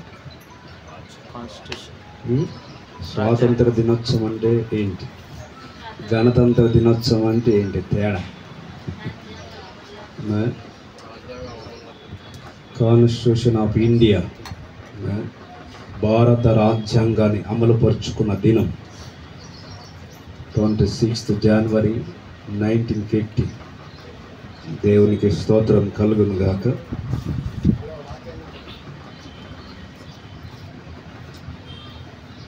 ప్రజలే స్వయంగా పరిపాలించుకోవాలని, స్వేచ్ఛను కలిగి ఉండాలని, ఒక నియమ నిబంధనతో పరిపాలన జరిగించాలని, మన మీద ఎవడు అజమాయిషీ చేయొద్దు అని కదా మనముగా సొంతంగా రూపొందించుకున్నదే రాజ్యాంగం. ప్రేమైన దేవుని బిడ్డలారా, భారత పౌరులందరికీ వారి హక్కులను, ఆధిక్యతలను కలిగించింది. ఒకవేళ భారత రాజ్యాంగం కనుక హక్కు మనకు కలిగించకపోతే మనకి స్థితి ఉండేది కాదు. ఎక్కడో బానిస బతుకులకు దిగజారిపోయి ఉండేది. దళితులకు, దిక్కులేని వారికి సహాయం చేసేవాడు ఎవడు లేకుండా పోయేవాడు. కనుక భారత రాజ్యాంగం సర్వ మానవులకు, భారత పౌరులకు సర్వ హక్కులు కల్పించింది, ఆధిక్యతను కలిగించింది, నైతిక విలువలు, స్వతంత్ర స్వేచ్ఛను కలిగించింది. లేకపోతే పరాయి పాలన, లేకపోతే అజమాయిషిదారుల కింద, పెత్తందారుల కింద బానిసలుగా మగ్గిపోతున్న దినాలు. ప్రియ దేవుని బిడ్డల, ఎవరి కింద బానిసలుగా, ఎవరి కింద దాసులుగా బ్రతకకుండా స్వతంత్రంగా బ్రతకడానికి స్వేచ్ఛను, హక్కులను కలిగించిందే భారత రాజ్యాంగం. దాన్ని మనం గౌరవిస్తాం కదా. అది భారత చట్టం. ప్రియమైన దేవుని బిడ్డలారా, దాని గురించి కొన్ని విషయాలు నేను మాట్లాడిన తర్వాత దేవుని వాక్యంలోనికి మనం వెళ్దాం. దేవునికి స్తోత్రం కలుగునుగాక. సర్వోత్కృష్ట చట్టం భారత రాజ్యాంగం ద్వారా భారతదేశానికి గణతంత్ర ప్రతిపత్తి వచ్చింది. 1950 జనవరి 26న భారత రాజ్యాంగాన్ని అమలుపరిచిన తర్వాత స్వతంత్ర భారతదేశం సర్వసత్తాక ప్రజాస్వామ్య గణతంత్ర రాజ్యంగా అవతరించింది. ప్రతి సంవత్సరం ఈ రోజును గణతంత్ర దినంగా జరుపుకుంటారు. భారత ప్రభుత్వ నిర్మాణం ఎలా ఉండాలి, పరిపాలన ఎలా జరగాలి అనే విషయాలను రాజ్యాంగం నిర్దేశించింది. శాసన వ్యవస్థ, కార్యనిర్వాహక వ్యవస్థ, న్యాయ వ్యవస్థలను ఏర్పాటు, ఆయా వ్యవస్థల అధికారాలు, బాధ్యతలు, వాటి మధ్య సమన్వయం ఎలా ఉండాలో భారత రాజ్యాంగం నిర్దేశిస్తుంది. దేవుని బిడ్డలారా, వింటున్నారా? దేవుని పిల్లలారా, కనుక భారతదేశానికి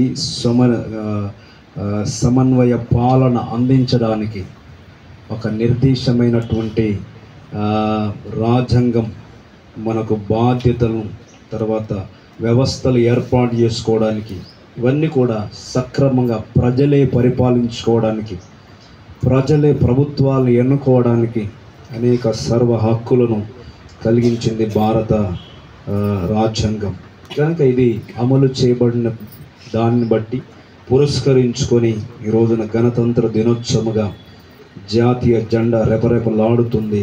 ఇది మనకెంతో గర్వకారణం. మనం ఎంతో తలెత్తుకొని బ్రతకడానికి ఇచ్చిన స్వేచ్ఛ, ఆధిక్యత అని నేను తెలియజేస్తున్నాను. దేవునికి స్తోత్రం కలుగునుగాక.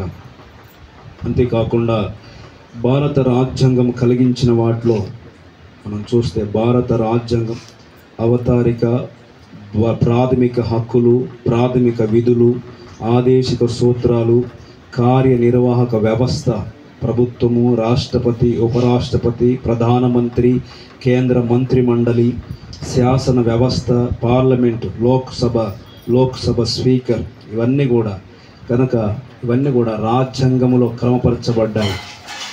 నాకు లా తెలియదు, నాకు చట్టం తెలియదు, నా ఇష్టానుసారంగా బ్రతుకుతా అంటే చట్టం ఊరుకోదు. ఎంత ఉన్నత స్థితిలో ఉన్నా, ఎంత బీద స్థితిలో ఉన్నా అందరం కాన్స్టిట్యూషన్కు లోబడి బ్రతకలిసిందే. ప్రియ దేవుని బిడ్డలారా, అంతేకాకుండా మనం చూస్తే ప్రాథమిక హక్కుల్లో మత స్వేచ్ఛను కలిగించింది భారత రాజ్యాంగం. అంతేకాకుండా దేవుని ఆరాధించుకునే ప్రాతిపత్తిని ప్రతి ఒక్కరికి వారి ఇష్ట దైవాలను కొలుసుకునే ఆధిక్యతను కలిగించింది భారత రాజ్యాంగం. ప్రియమైన దేవుని బిడ్డలారా, అంతేకాకుండా భారతదేశంలో పౌరులందరికీ మత స్వాతంత్ర హక్కును అధికారణలు ఆర్టికల్స్ 25, 26, 27, 28 ప్రకారం ఇవ్వబడింది. స్వేచ్ఛ, స్వాతంత్ర్యం, సెక్యులరిజం సూత్రాలను స్థాపించుటకు ఉద్దేశించినవి. భారతదేశ రాజ్యాంగ ప్రకారం భారతదేశంలో అన్ని మతాలు సమానమే. ఏ మతమున ఇతర మతములపై ప్రాధాన్యత కలిగి లేదు. ప్రతి పౌరుడు తన ఇష్టానుసారం మతాన్ని అవలంబించుటకు స్వేచ్ఛ కల్పింపబడ్డాడు.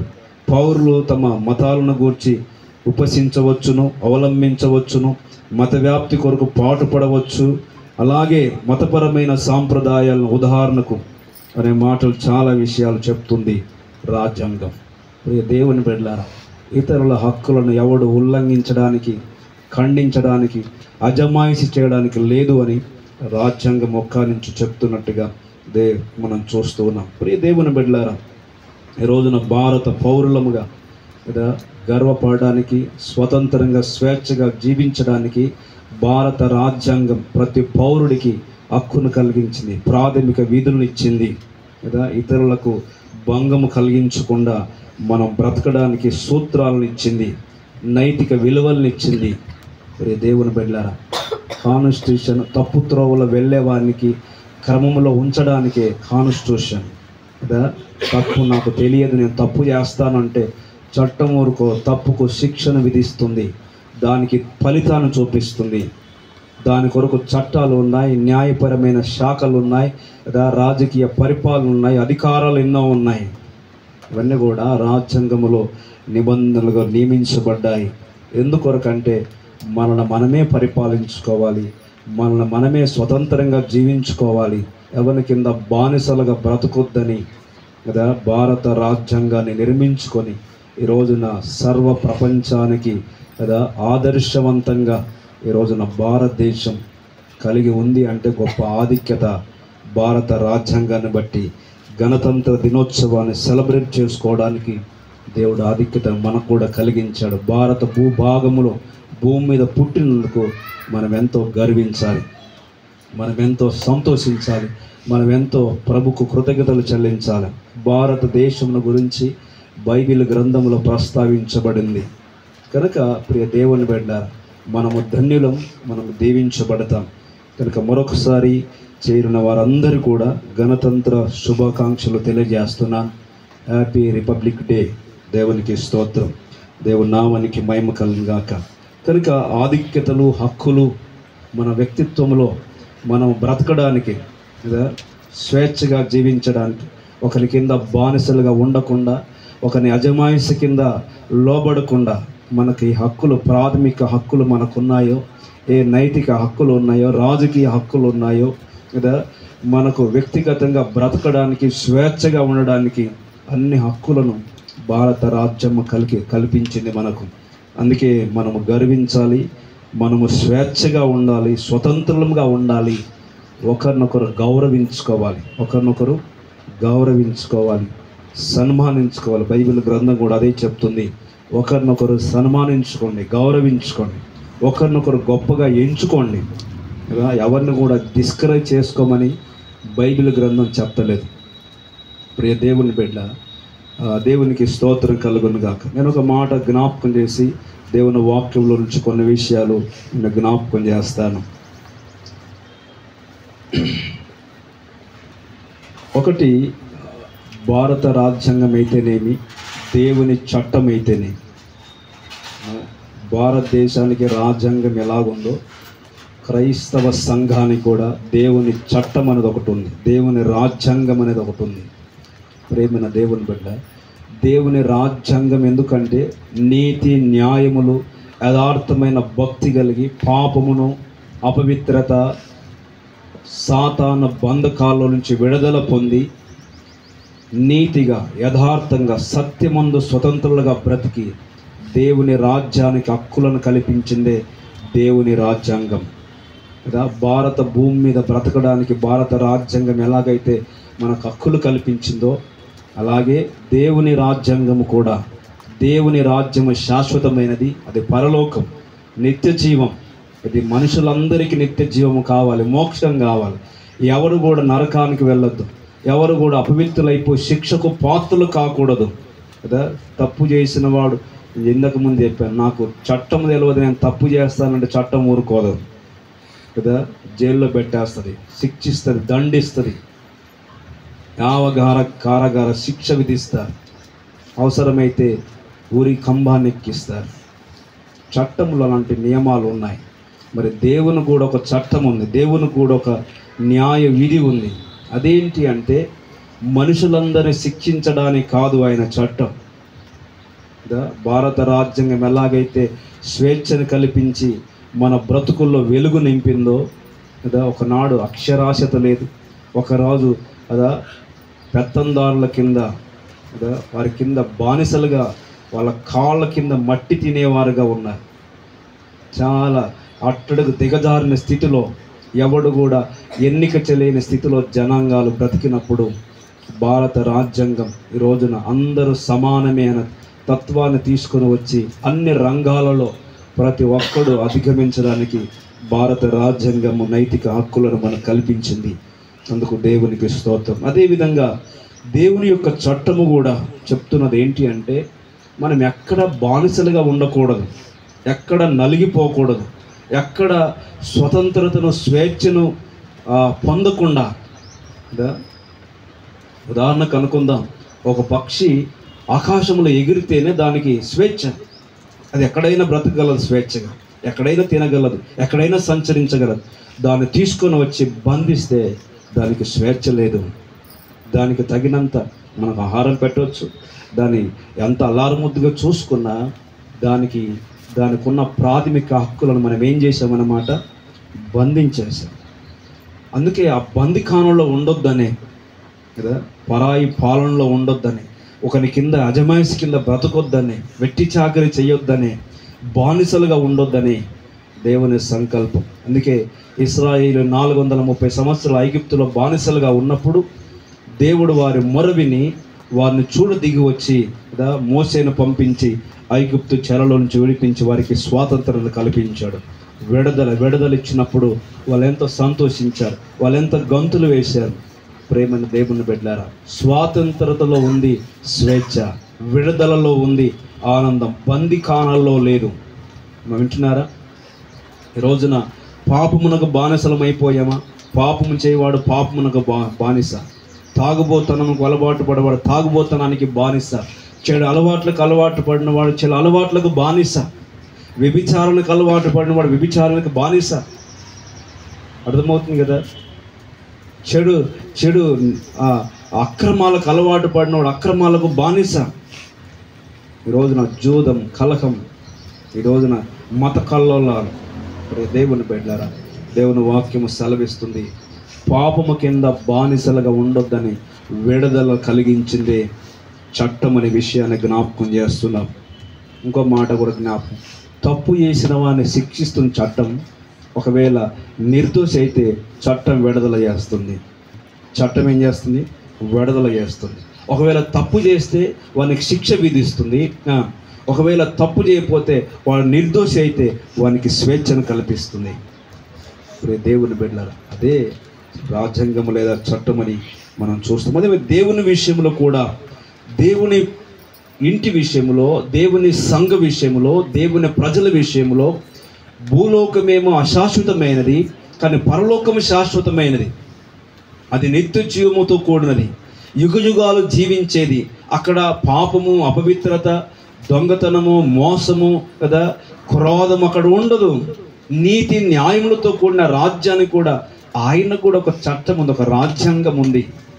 ప్రియ దేవుని బిడ్డలారా, అది దేవుని రాజ్యాంగం. ఆ రాజ్యాంగంలో కూడా విధులు ఉన్నాయి, సూత్రాలు ఉన్నాయి, ఆజ్ఞలు ఉన్నాయి, ప్రాథమిక హక్కులు ఉన్నాయి. ప్రియ దేవుని బిడ్డలారా, ఆ రాజ్యములో స్వతంత్రులుగా బ్రతకాలంటే, ఆ రాజ్యములో జీవించాలంటే దేవుని యొక్క నైతిక చట్టం లేదా దేవుని యొక్క రాజ్యాంగాన్ని మనం అవలంబించాలి, మనం పాటించాలి. నేను చెప్పాను కదా, రాజ్యాంగం ఒకటి విడుదలిచ్చింది, ఒకటి శిక్షకు పాత్రలు చేసింది. అంతేకాకుండా రాజ్యాంగం స్వేచ్ఛనిచ్చింది. విడుదలివ్వడమే కాదు, స్వేచ్ఛ, స్వతంత్రంగా మనం ఉండాలి. మనం ఎలా ఉండాలి? స్వతంత్రంగా ఉండాలి. మనల్ని మనం కాపాడుకునే హక్కును కలిగించింది. ఎవడో వచ్చి బలవంతంగా చంపుతూ ఉంటే, కొడతా ఉంటే మనల్ని మనం రక్షించుకునే ఆ చట్టాన్ని కూడా దాంట్లో పెట్టింది. చంపుతున్న వానికి మనం చంపుకోమని చెప్తారా? అలా ఒప్పుకోవడం లేదు చట్టం. ప్రియ దేవుని బిడ్డలారా, నీ మీద అన్యాయంగా అక్రమంగా నీ మీద దాడి చేస్తే నువ్వు ప్రతిదాడి చేయవచ్చని చట్టం చెప్తుంది. కనుక రాజ్యాంగంలో నైతిక హక్కులు, విలువలు మనకు కల్పించింది. ఇది గణతంత్ర దినోత్సవం అంటే రాజ్యాంగాన్ని అమలుపరుచుకున్న దినమని గుర్తుపెట్టుకోవాలి. మనం ఎంతో చట్టానికి లేదా రాజ్యాంగానికి విధులకు లోబడినప్పుడే మన సర్వ హక్కులను పొందగలుగుతాం. అదేవిధంగా దేవుని విషయానికి వచ్చినప్పుడు కూడా కదా, ఒకటి నేను చెప్పదలసిన మాట ఏంటంటే విడుదల మనకు కలుగుతుంది. ఏం కలుగుతుంది? ఎక్కడ బానిసలుగా ఉన్నామో, ఎక్కడ నశించిపోతున్నామో, ఎక్కడ ఎవరి చేతి కింద మగ్గిపోతున్నామో, లేదా సాతాను కబంధ హస్తాల కింద ఉన్నామా, ఎక్కడ పాపములో పడి చెడిపోతున్నామా కదా, పాపం వల్ల వచ్చిన జీతం మరణం కదా. ఈ రోజున ఏ గుంటలో పడితేనో, ఏ రోగంతో ఉంటేనో, లేదా డాక్టరో లేకపోతే ఇంకెవరో విడిపిస్తారు. కానీ పాపముల చేత నశించి మరణానికి వెళుతున్న, పాతాళానికి వెళుతున్న మనిషిని ఎవడు రక్షిస్తాడు? ఎవరు రక్షిస్తారు? అందుకే దేవుడు రక్షించడానికి ఒక చట్టాన్ని ఏర్పాటు చేశాడు. అదే దేవుని రాజ్యాంగమని నేను జ్ఞాపకం చేస్తున్నా. దాంట్లో ఒకటి విడుదల. కీర్తనకారుడు ఇలాగ రాస్తున్నాడు. 91వ కీర్తన 15వ వచనములో ఈ మాట రాయబడిన చూడండి. 91వ కీర్తన 15వ వచనం, అతడు నాకు మొరపెట్టగా నేను అతనికి ఉత్తరం ఇచ్చెదను, తోడై ఉండేదను. అతన్ని విడిపించి, చూడండి, అతన్ని విడిపించి అతన్ని గొప్ప చేసేదను. శ్రమలో అతడు ఉన్నప్పుడు నేను అతన్ని విడిపించి నేనేం చేస్తానంటున్నాడు, గొప్ప చేస్తా. విడుదల చేయడమే కాదు, గొప్ప చేస్తాడు. శ్రమలో ఉన్నవానికి విడుదల ఇస్తాడు. వాక్యం అంటుంది, అతన్ని విడిపించి నేను గొప్ప చేసేదను. ప్రియ దేవుని బిడ్డలారా, శ్రమ కలిగిన, బాధ కలిగిన, కష్టం కలిగిన, రోగము కలిగిన ఏ స్థితిలో నీవు ఉన్నా దేవుని చట్టం అంటుంది నీకు విడుదల ఇస్తుంది. నిన్ను దాంట్లో నుంచి గొప్పవారినిగా చేసింది. చట్టం ఏం చేసిందంటే బానిసలుగా బ్రతకకుండా మనంతట స్వాచ్ఛతగా బ్రతకడానికి కదా, పదవులు ఉండొచ్చు కదా, అధికారాలు చలామణి చేయొచ్చు, హోదా కలిగి ఉండొచ్చు, ఆధిక్యతలు కలిగి ఉండొచ్చు కదా, నీతి న్యాయములు అనుసరించవచ్చు కదా, ప్రాథమిక హక్కులు మనకు కల్పించింది కనుక ఇక్కడ కూడా అంటున్నాడు మనల్ని గొప్ప చేస్తాడు. ఎప్పుడు గొప్పగా బ్రతుకుతాం? దుర్మార్గ పనులు చేసి గొప్పగా బతుకుతామా? చెడు పనులు చేసి గొప్పగా బతుకుతామా? నీతి, యథార్థత, న్యాయంగా మనం బ్రతికినప్పుడు మనం గొప్పవారం అవుతాం. దేవుని వాక్యం చెప్తుంది, దుర్మార్గులు రాజ్యాన్ని ఏలితే జనులు ఏడుస్తారట. దుర్మార్గులు, దుష్టులు రాజ్యాన్ని ఏలితే ప్రజలు ఏమైపోతారు? నిట్టూర్పులు విడుస్తారు, ఏడుస్తారు కదా. అందుకే బ్రిటిష్ పాలనలో ప్రజలు నలిగిపోయారు, ఏడ్చారు, విలపించారు. దేవుని బిడ్డలారా, అప్పుడు వారిని తరిమి కొట్టి కదా ఎంతోమంది త్యాగమూర్తుల ఫలితమే ఈ రోజున స్వాతంత్రం వచ్చింది. స్వాతంత్రమే కాదు, మనకు మనం పరిపాలించుకునే అధికారాన్ని దేశానికి దొరికింది అని నేను జ్ఞాపకం చేస్తున్నాను. ఇక్కడ చెప్పదలిసిన మాట, మనల్ని విడిపిస్తాడు ఆయన, విడుదలిచ్చే దేవుడు అన్న మాట. ఒకటి, నీ శ్రమలో నుంచి విడిపిస్తాడు, నీ కష్టంలో నుంచి విడిపిస్తాడు, నీ కలిగే బాధల్లో నుంచి విడిపిస్తాడు. నిన్ను ఎవరు బాధిస్తున్నారు, లేదా నువ్వెక్కడ నలిగిపోతున్నావు, ఎక్కడ బాధపడుతున్నావో సమస్త బాధల్లో నుంచి విడిపించి నిన్ను గొప్ప చేయవాడు ఆయనే అనే వాక్యాన్ని జ్ఞాపకం చేస్తున్నాడు. రెండవది 102 కీర్తన 20 వచనం అంటాడు, ఒకవేళ చావు మిమ్మల్ని భయపెడుతుందా? మరణం. ఈ రోజున మనిషి అధికారానికి భయపడతలేడు, దేనికి భయపడతలేడు. కానీ ఇప్పుడు రోజున కరోనా వస్తుంది, రకరకాల రోగాలు వస్తున్నాయి, తెగుళ్ళు వస్తున్నాయి, విపత్తులు వస్తున్నాయి, భూకంపాలు వస్తున్నాయి. మొన్ననే చూసాం కదా, లాస్ ఏంజల్లో అగ్నితి ఆహుతైపోయింది. అయినా మనిషి భయపడుతున్నాడా? భయపడుతున్నాడంటే భయపడతలేడు. కానీ మరణం వచ్చేసరికి ప్రతి ఒక్కరికి భయం. మరణం తప్పించుకొని వాడు ఎవడు లేడు. వాక్యం అంటుంది అందరికీ కదా, ప్రసంగి గ్రంథం 7వ అధ్యాయంలో అంటాడు, మరణం అందరికీ వస్తుంది, మరణం అందరికీ వస్తుంది. దీన్ని అందరూ మనసున పెడతారని అక్కడ రాయబడింది. అయితే 102వ కీర్తన 20వ వచనం చూడండి ఒకసారి. చెరసాలలో ఉన్న వారి మూలుగులను వినుటకును, చావునకు విధించబడిన వారిని విడిపించుటకును ఆయన పరిశుద్ధాలయం నుంచి దేవుడు వంగి చూస్తున్నాడని ఆ విడుదల కొరకు అంటాడు. చెరలో ఉన్న వారి విడుదలకు, ఆ చావునకు విధించబడిన శిక్ష, పాపం వలన వచ్చిన జీతం మరణం, అదొక శిక్ష. పాపమును బట్టి వచ్చిన శిక్ష మరణం. అసలు ఆదాముకు మరణమే లేదు కదా, ఉందా మరణం? మరణం కొరకు మనిషిని పుట్టించలే. ఆదాము 930 సంవత్సరాలు బతికాడు కదా. మెతుసేల ఎన్ని సంవత్సరాలు బతికాడు చెప్పండి అమ్మా? 969 సంవత్సరాలు. ఎక్కువ కాలం బ్రతికింది బైబిల్ చరిత్రలో మెతుసేల. 1000 సంవత్సరాలు అనుకుందాం ఇంచుమించు. ఈ రోజున మనం ఎంతకాలం బతుకుతున్నాం? 60, 70, 100, 150. అప్పటికే తటస్థిస్తాం కదా. ప్రియ దేవుని బిడ్డలారా, అంటే దేవుని వాక్యం చెప్తుంది, పాపం వల్ల వచ్చిన మరణాన్ని బట్టి ఆయుష్ తగ్గిపోయింది. పాపం ఏం చేసిందంటే మనిషిని కుదించేసింది, మనిషి యొక్క ఆయుష్ను తగ్గించేసింది. పాపం ఏం చేసిందంటే మనిషి దీర్ఘాయుష్ను కదా మృంగేసింది. కనుక మనిషి చనిపోతున్నాడు పాపమును బట్టే. అయితే వాక్యం అంటుంది, చెరలో కదా, అపవాది చెరలో. అబొక గ్రంథములు అంటాడు, అపవాదట మనుషులను గాలం వేసి, వల వేసి, ఉరి వేసి, లాగి గుచ్చి తను చెరలో పెట్టుకున్నాడు. ఎవను కూడా, ప్రతి వాడిని కూడా వాని గుప్పిట్లో పెట్టుకున్నాడు. మొదట ఏమేసాడు? గాలం వేసాడు. ఏమేసాడు? గాలం. రెండవది వల. మూడవది ఉరి. గాలం ఏంటి అంటే చెడు హ్యాబిట్స్. ఒక చేప పడాలంటే ఉట్టి కొంకేస్తే పడుతుందా? నవీన్, చెరువు దగ్గరికి వెళ్ళి నాకు చేప పడాలి అని ఉట్టి దారం పెట్టి కొంకేస్తే పడుతుంది ఏంటి? దానికి ఎర పెట్టాలి. ఏం పెట్టాలి? ఎర పెట్టి వేస్తే ఎంత పెద్ద చేపనైనా లాగొచ్చు. గాలానికి ఒకసారి జిక్కింది అనుకో, పోతుందా? గిలగిల కొట్టుకోవాలి. పట్టుకున్నోడు తీసేదాకా దానికి అలాగే ఉంటుంది. అవునా? చెడ్డ హ్యాబిట్స్, చెడ్డ అలవాట్లు. సంసోనుకు ఢిల్లీలో ఒక పరశ్రీ ఒక ఎరవేశాడు. సాతాను ఎరవేశాడు. సంసోను మహాపరాక్రమశాలి, బలాఢ్యుడు. ఇశ్రాయేలులకు 20 సంవత్సరాల నాయకత్వం వహించిన వాడు. ఆత్మవశుడైనప్పుడు కదా ఒళ్ళు విరుచుకుంటే ప్రేమైన దేవుని బిడ్డల కదా శత్రువులు గడగడలాడిపోయేవారు. ఫిలిష్తీయ కోట గుమ్మాలు 3 టన్నులు ఒక్క భుజం మీద పెట్టుకొని మైళ్ళు పరిగెత్తాడు. ఫిలిష్తీయులను దౌడ ఎముక తీసుకొని 1000 మందిని హతం చేశాడు. ఒక్కడే. సింహాన్ని చీల్చేశాడు. 300 నక్కలు పిలుచుకున్నాడు, పట్టుకున్నాడట సంసోన్. మన కుక్కను పట్టుకోడానికి మన చేత కాదు, ఒక కుక్క పిల్లని పట్టుకోవడానికి 300 నక్కలు పిలిచి ఒకదానికి ఒక తోకను ముడేశాడట. ముడేసి మధ్యలో ఆ నిప్పు పెట్టి ఫిలిష్తీయుల సర్దార చేళ్ల మీదకి పంపిస్తే అంత అంటుకుపోయింది. కానీ అలాంటి పరాక్రమశాలుడు అయిన వాడు చిన్న ఎరకు, దేనికి? చెడ్డ అలవాటుకు బానిసైపోయాడు. ద గ్రేట్ అలెగ్జాండర్ 4 సంవత్సరాల వ్యవధిలో సర్వ ప్రపంచాన్ని గడగడలాడించాడు. ఎన్ని సంవత్సరాల్లో? అలెగ్జాండర్ పేరు వింటే గడగడ, గ్రీక్ వీరుడు. కానీ 33 సంవత్సరాల వయసులో చనిపోయాడు, యవ్వన ప్రాయం.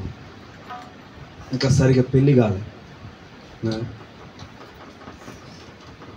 బాగా యుద్ధాకాంక్ష కలిగిన వాడు. కానీ 33 సంవత్సరాలు చనిపోవడానికి కారణం ఏంటో తెలుసా? జూదం, తాగుబోతనం, చెడు హ్యాబిట్స్.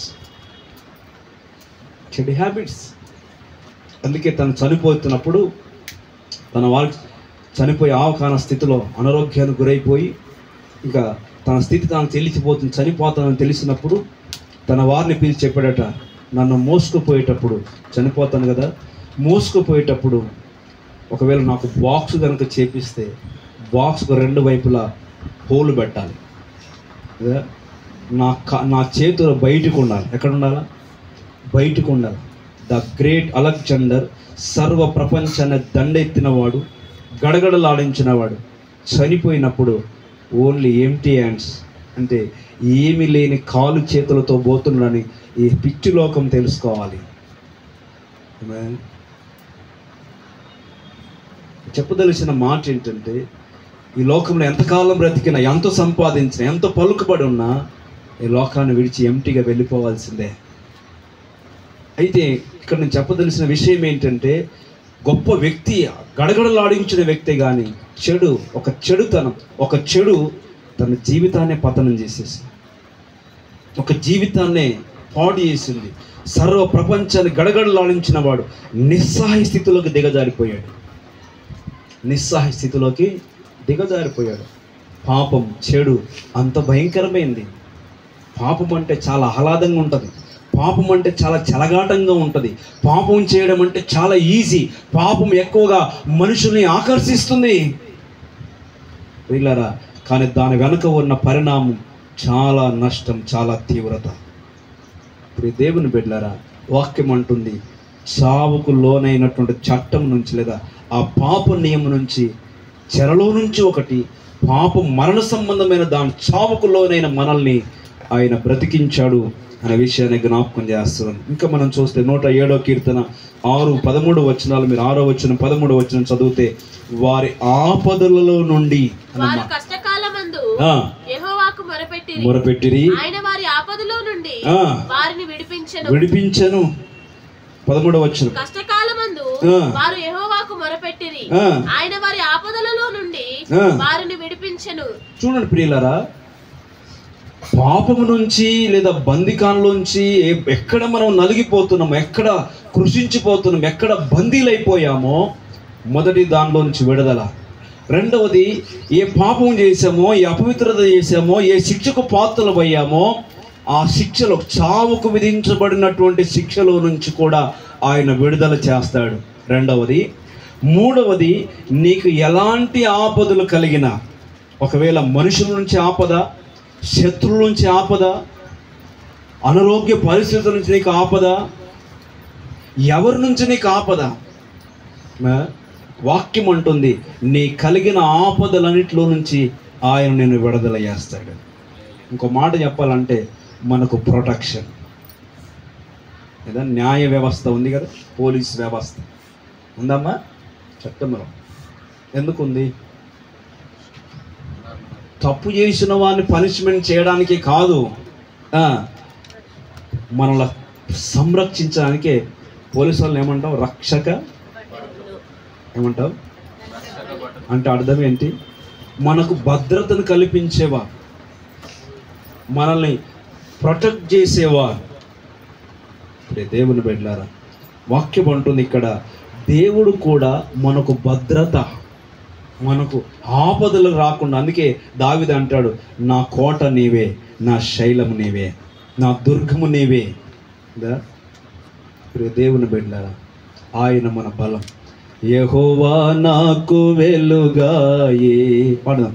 యెహోవా నాకు రక్షణయే, నా ప్రాణ దుర్గమయే, నేను ఎవరికి ఎన్నడు భయపడను, నేను ఎవరికి ఎన్నడు భయపడను.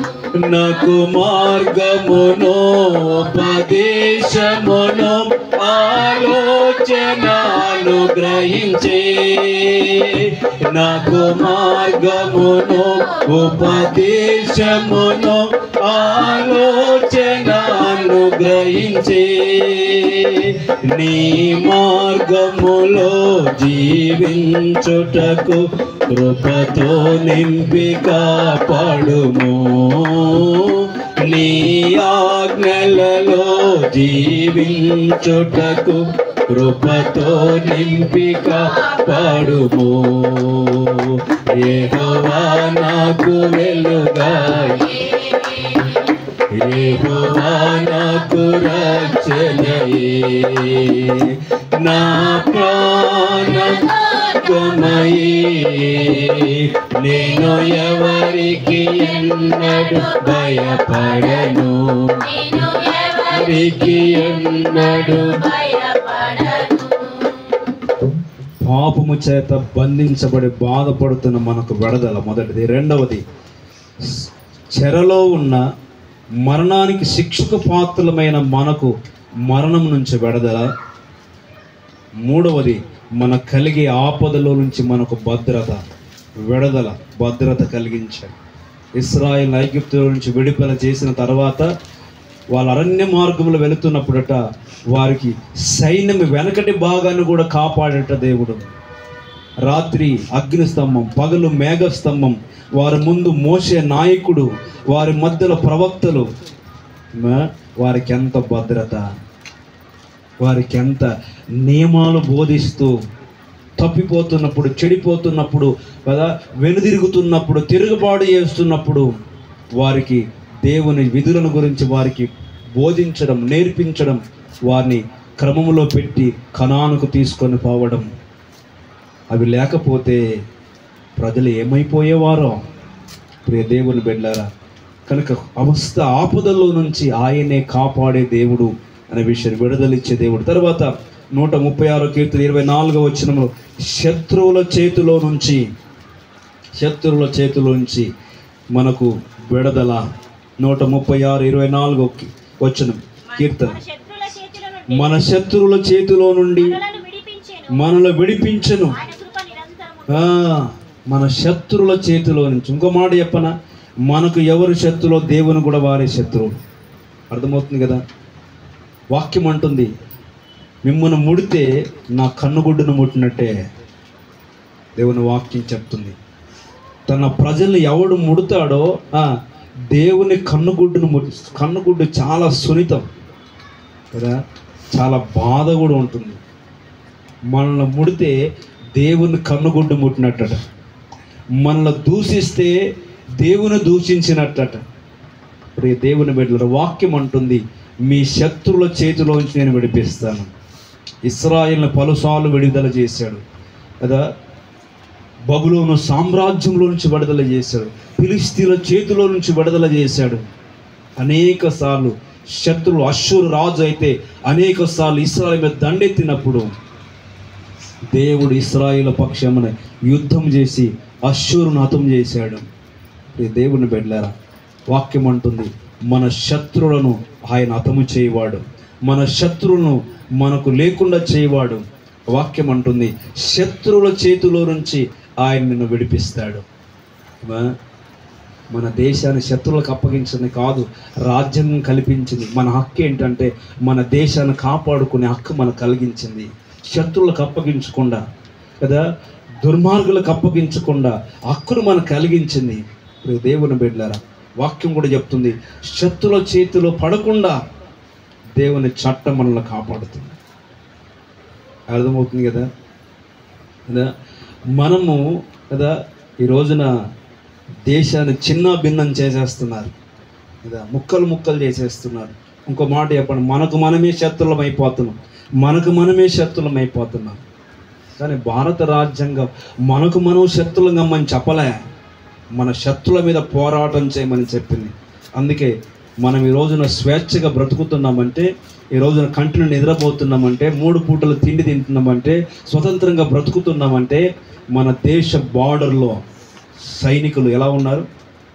రక్షణ సైన్యం. దివారాత్రులు తిన్నారా తినలేదా, గృహాలకు వెళ్ళారా లేదా, నిద్రపోయారా లేదా, రాత్రింబగలు కదా ఆయుధాలు ధరించుకొని అలాగా నిలబడి కాపలాగా వస్తుంటే ఈరోజు మనం బ్రతుకుతున్నాం. వారి గురించిన ప్రార్థన, వారి గురించిన విజ్ఞాపన చేయాలా లేదా, వారి గురించి ఆలోచన చేయాలా లేదా? మనం మన శత్రువులకు అప్పగించుకోకూడదు, మన శత్రువులకు విరోధంగా పోరాటం చేయాలి. ఒక మాట జ్ఞాపకం చేయాలి, ఈరోజు లిటరల్ ఇజ్రాయెల్ దేశం కనుక మీరు చూస్తే దానికి రక్షణ ప్రొటెక్షన్ ఉంటుందట. ఒకవైపు సైన్యం ఉంది, ఒకవైపున ఆ టెక్నాలజీ ఉంది. ఆ టెక్నాలజీ శత్రు సైన్యములు అటాక్ చేయకుండా అవే దాడి చేసి ప్రతిదాడి చేసి అధిగమిస్తాయట. అంత ప్రొటెక్షన్ దానికి ఉంది ఇజ్రాయెల్ దేశానికి.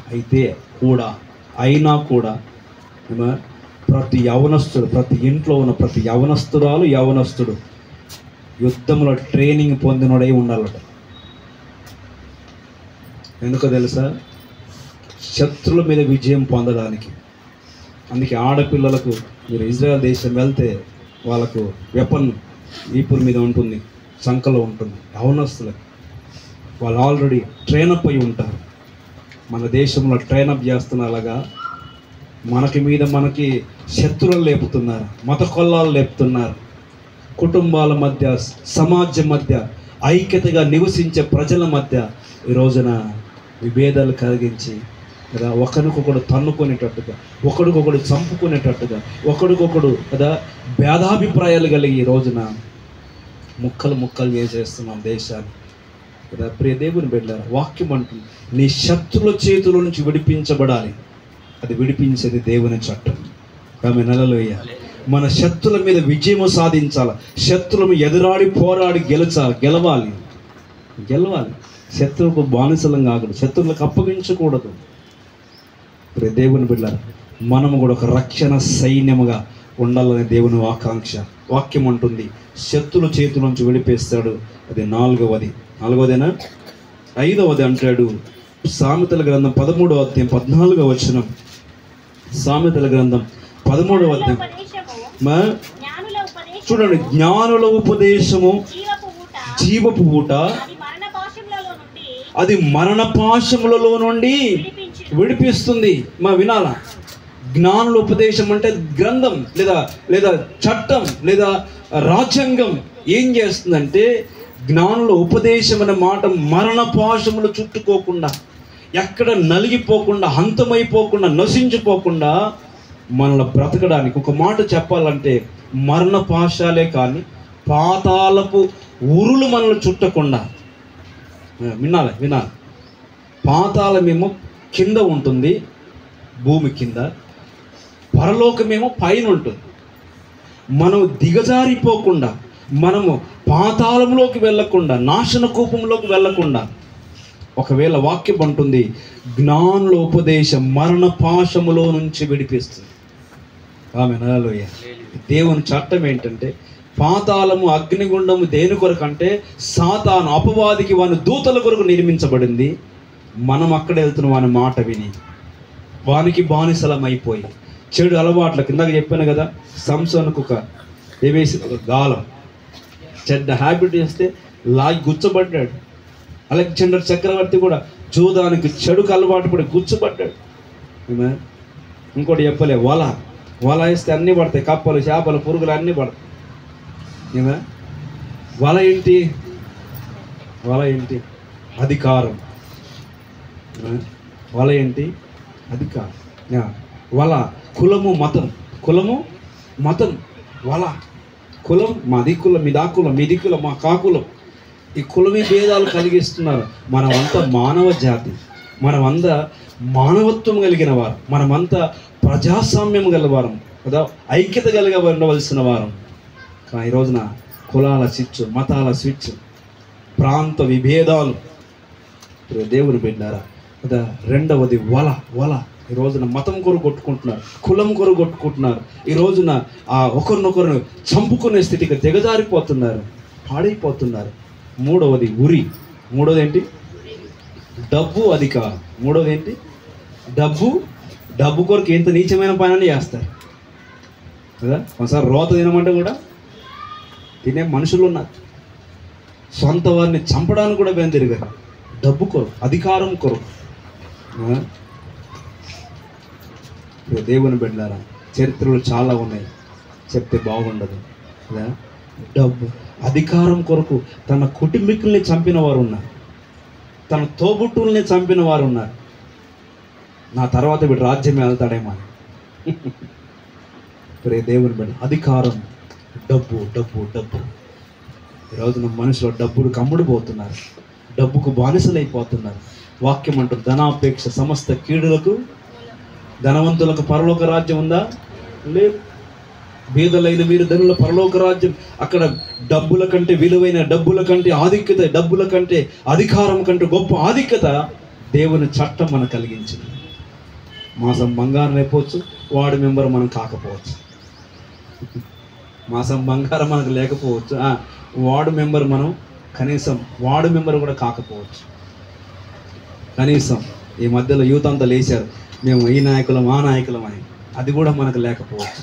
కానీ పరలోకంలో ఆధిక్యత కదా, పాతాళములో నుంచి తీసి పరలోకం నుండి ఆధిక్యత కలిగించింది దేవుని చట్టం అని జ్ఞాపకం చేస్తున్నాను. ఎన్ని చెప్పాను? 5. ఒకటి, మొదటిది ఏం చెప్పాను? శ్రమల్లో ఉన్నవారు ఎక్కడ బాధించబడుతున్నామో వారిని విడిపించి గొప్ప చేస్తాడు, మొదటిది. రెండవది, శరలో ఉండి చావుకు విధించబడిన శిక్షలో నుంచి విడిపిస్తాడు ఆయన. మూడవది, వారికి కలిగే ఏ ఆపదైనా, ఎలాంటి ఆటంకమైన, మనుషుల వలన లేదా జంతువుల వలన ఏ ఆటంకం, ఏ ఆపదలో నుంచి అయినా దేవుడు చట్టం తప్పిస్తుంది. తర్వాత శత్రువు చేతిలో నుంచి మనకు భద్రతను కలిగిస్తుంది. మనం ఎదురాడి పోరాడాలి, కానీ మనం శత్రువులకు బానిసలం కాదు, శత్రువులకు లొంగిపోయేవారము కాదు. శత్రువుల చేతిలో నుంచి విడిపిస్తుంది చట్టం. తర్వాత 5వది, మరణ పాశములు పాతాళములోనికి దిగిపోకుండా మనల్ని ఏం చేస్తుంది చట్టం? దేవుని చట్టం ఉన్నతమైన స్థితిలోనికి, పరలోకాన్ని తీసుకొని పోతుంది. ఇది చట్టములో విడుదలిచ్చే కార్యాన్ని గురించి చెప్పాను. ఇంకో మాట జ్ఞాపకం చేస్తాను, మనము స్వతంత్రులము. రెండవది ఏంటి? ఒకటేమో విడుదల, రెండవది నీకు నీవే స్వతంత్రుడు. నువ్వు ఏదైనా తినొచ్చు. నేను వచ్చి ఇది తినొద్దు అనకూడదు, నువ్వు ఇది చేయకూడదు అనకూడదు. నీకు స్వేచ్ఛనిచ్చింది, అది మంచా చెడా ఆలోచించి ఏది చెయ్యాలో ఆ స్వేచ్ఛ నీకు ఇచ్చాడు. దేవుడు కూడా ఆ స్వేచ్ఛను మనకిచ్చాడు. మరణాన్ని జీవాన్ని మన ఎదుటే ఉంచెను, ఎంచుకునే స్వేచ్ఛను మన చేతికిచ్చెను. మరణాన్ని జీవాన్ని మన ఎదుటే ఉంచెను, ఎంచుకునే స్వేచ్ఛను మన చేతికిచ్చెను. ఏమి చేతువో సృష్టికర్త. అక్కడ చెడు మార్గం ఎంచుకున్నాడు, వాళ్ళకి ఇచ్చాడు స్వేచ్ఛ, వాడు చేయని. వాడు పాపం చేయడం మొదలుపెట్టేవాడు, దుర్మార్గ పనులు చేయడం మొదలుపెట్టి చేయనియండి. దాని తర్వాత దాని శిక్ష. ఒకవేళ నీతిగా బ్రతికావా, భక్తిగా బ్రతికావా, స్వతంత్రంగా బ్రతికావా, దేవుని బిడ్డలారా, నీకు విలువ, నీకు ఘనత. వాక్యం అంటుంది మన ఏ స్థితిలో బ్రతకడానికైనా దేవుడు స్వతంత్రతనిచ్చాడు. భారత రాజ్యాంగం స్వతంత్రం ఇచ్చింది కదా. ఒకడు ఇలాగే ఉండాలి, ఒకడు అలాగే ఉండాలి, ఒకడు ఇలాగే ఉండాలని ఏమి నియమ నిబంధనలు లేవు. మరణాన్ని జీవాన్ని మన ముందు పెట్టాడు. బిడ్డ నువ్వు ఎంచుకో. నమ్మని వాళ్ళ దగ్గరికి వచ్చి మా మతంలోకి దిగు అని అనం మార్చుకోండి మతం అనం మేము. దేవుడు మన ముందు మంచి చెడులను పెట్టాడు. వివేచన కలిగి మంచి ఎంచుకుంటావా మంచి ఎంచుకో, చెడు ఎంచుకుంటావా చెడు ఎంచుకో. మంచి దారిలో పోతావా పో, చెడు దారిలో పోతావా పో. అది దాని అంతము నీకు తేటపరుస్తుంది, నీ అంతం ఏంటో. ఆమె హల్లెలూయా. వాక్యం అంటుంది మనము స్వతంత్రులుగా ఉండాలని మనల్ని దేవుడు పిలిచాడట. గలతీ పత్రిక 5వ అధ్యాయం 12వ వచనం 13వ వచనం.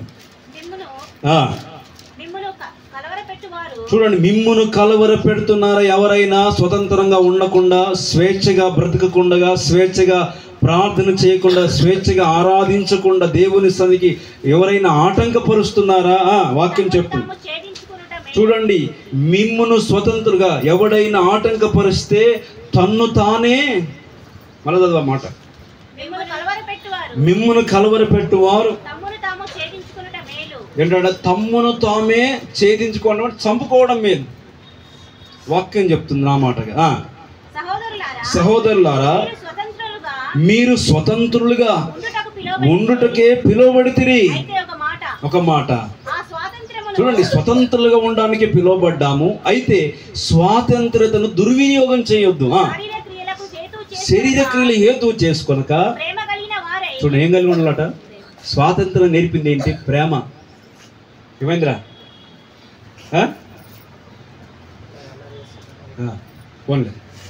చూడాలి, ఇక్కడ చూడండి. ప్రేమ కలిగిన వారై ఏమనుంది? ఒకరికొకడు దాసులు అంటే వెట్టి చాకిరి పనులు చేసుకోమని కాదు. ఒకరికొకడు సహకరించుకోవాలి, ఒకరినొకరు ఎంకరేజ్ చేసుకోవాలి, ఒకరినొకడు పురుకొల్పుకోవాలి, ఒకరినొకరి ఉన్నత స్థానంలోకి హెచ్చించుకోవాలి. పడిపోతే ఒకరు లేపాలి, ఒకరు పడిపోతే లేపాలి. కానీ పడిపోయినాడు నిలబడ్డోను గుంజేస్తున్నా కిందికి. వాడు పడిపోయినాడు, ఈ నిలబడ్డోడు ఏం చేయాలని లేపాలి. కానీ పడిపోయినాడు ఏం చేస్తున్నాడు? నిలబడ్డోని కాలుపట్టి గుంజేస్తున్నాడు.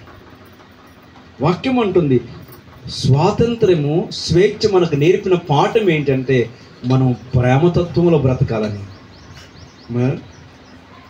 ప్రేమతత్వంలో బ్రతకాలని మనము ఒకరినొకరు ఏం చేసుకోవాలా? లోబడాలి. ఒబీడియన్. ఆశీర్వాదానికి తొలిమెట్టండి తెలుసా? ఒబీడియన్, విధేయత. విధేయత లేకుండా ఏమి దీవెన పొందుతాం? దేవుని బిడ్డలారా, వాక్యం చెప్తుంది మనము స్వతంత్రులుగా ఉండడానికి వచ్చాం. కనుక స్వతంత్రత లేకుండా ఎవడు అట్టంకపరిస్తే దేవుని చట్టం చెప్తుంది వాడు తన్ను తాను ఛేదించుకోవడం బెటర్. అంతేనా? ఒకరోజు యేసు ప్రభు ఒక ఊరిలో ఉన్నాడు. ఉంటే చిన్నపిల్లలందరూ పరిగెత్తుకొని వస్తున్నారు. ఎవరు వస్తున్నారు? చిన్నపిల్లలందరూ పరిగెత్తుకొని ఆయన దగ్గరకు వస్తుంటే అక్కడ పోతారని అందరు అడ్డుపడుతుండట. పిల్లల్ని ఎవడు రానిస్తున్నాడు దేవుని దగ్గరికి. అప్పుడు చెప్పాడు, మీరు అభ్యంతరంగా ఉండట కంటే, పిల్లలకు నా ఎద్దకు రాకుండా మీరు అభ్యంతరంగా ఉండట కంటే మీ మెడకు ఒక బండ కట్టుకొని ఎక్కడ పడమన్నాడు? సముద్రంలో పడన్నాడు. పిల్లలు నా యొద్దకు రానివ్వండి. ఇలాంటి వారిది పరలోక రాజ్యం. పిల్లల్లో అప్పుడే తన్నుకుంటారు, అప్పుడే పలకరించుకుంటారు, అప్పుడే గీసలాడుకుని. ఇప్పుడు కొట్లాడి కదా అయిపోయినప్పుడు వాడు మనం మాట్లాడతాడు. వాడు కోపం ఉండదు. మనకేమో సంవత్సరాల కిలోలు ఉంటుంది కోపం కదా. బస్తాల నింద నింపుకుంటాం క్రోధం, విభేదం. ఆ చెడు నిన్ను నాశనం చేస్తుంది, నీ కోపం నిన్ను నాశనం చేస్తుంది. దేవుని వాక్యం చెప్తుంది, ప్రేమ స్వాతంత్రంలో స్వేచ్ఛలో మనకేమిచ్చింది? ప్రేమ. అందరినీ ప్రేమించాలి, అన్నిటినీ ప్రేమించాలి, ప్రేమతత్వాన్ని పెంచాలి. పెంచుతున్నారా? ఎన్ని సంవత్సరాలైంది స్వాతంత్రం వచ్చి? 76 సంవత్సరాలు. ఎంత ప్రేమతత్వాన్ని పెంచారు భారతదేశంలో. ఎంత అట్టడుగుపోయిన జాతులను, దళితులను కదా, చదువు లేని వారిని, విద్య లేని వారిని. ఇంకో మాట చెప్పనా, కొన్ని ప్రాంతాలకు వెళితే నాగరికత లేదు. అడవుల్లోకి వెళ్తే వాళ్ళకు కరెంట్ ఉండదు, వారికి నివసించడానికి ఇల్లు ఉండవు, చెట్ల కింద, ఆకుల కింద. అలాంటి వారిని గురించి ప్రియులారా, అలాంటి వారిని ఎవరు బయటికి తీసుకురావాలి? కాదా? అట్టడికి పోతున్న వారిని పైకి లేపాలి. సంఘాన్ని, సమాజాన్ని మెరుగుపరచాలి, నాణ్యత పెంచాలి. విద్యలో, వైద్యములో, అన్ని రంగాల్లో. అన్ని దగాకోరు పనులే. విద్య దోపిడే, వైద్యం దోపిడే, అంతా అక్రమాలకు అలవాటు పడ్డారు. ఇంకో మాట చెప్పనా, కొత్త రకమైన వైరస్ వచ్చింది అంటే వైరస్ కనిపెట్టి విడుదల చేసినోడు మనిషే. మీకు తెలుసా?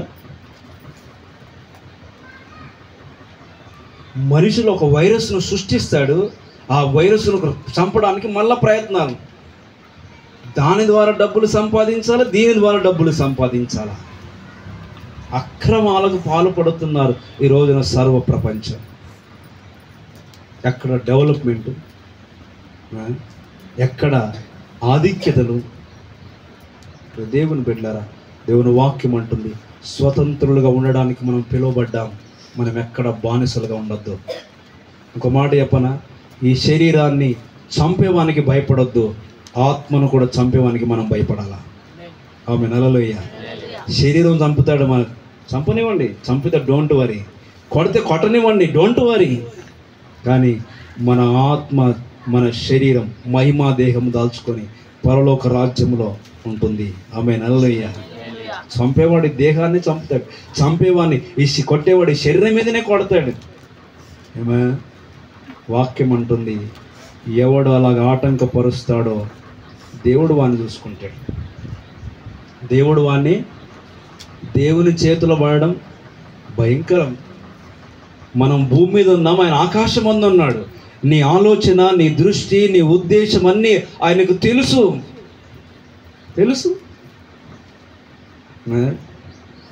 మొర్దెకై దేవునికి ప్రార్థన చేసేవాడు, మొర్దెకై దేవుని ఆరాధించేవాడు, మొర్దెకై దేవుని బిడ్డ. హామాను ఇంటికి వెళ్ళి భార్యతో సలహా అడిగాడట, ఇలా చేద్దాం అనుకుంటున్నాను, ఏమంటావు అంటే కొంతవరకు సహకరించింది బాగానే, కుమారులు సహకరించారు బాగానే. 50 మూరల ఉరికమ్మని తయారు చేశాడు హామాన్ మొర్దెకైని చంపాలని.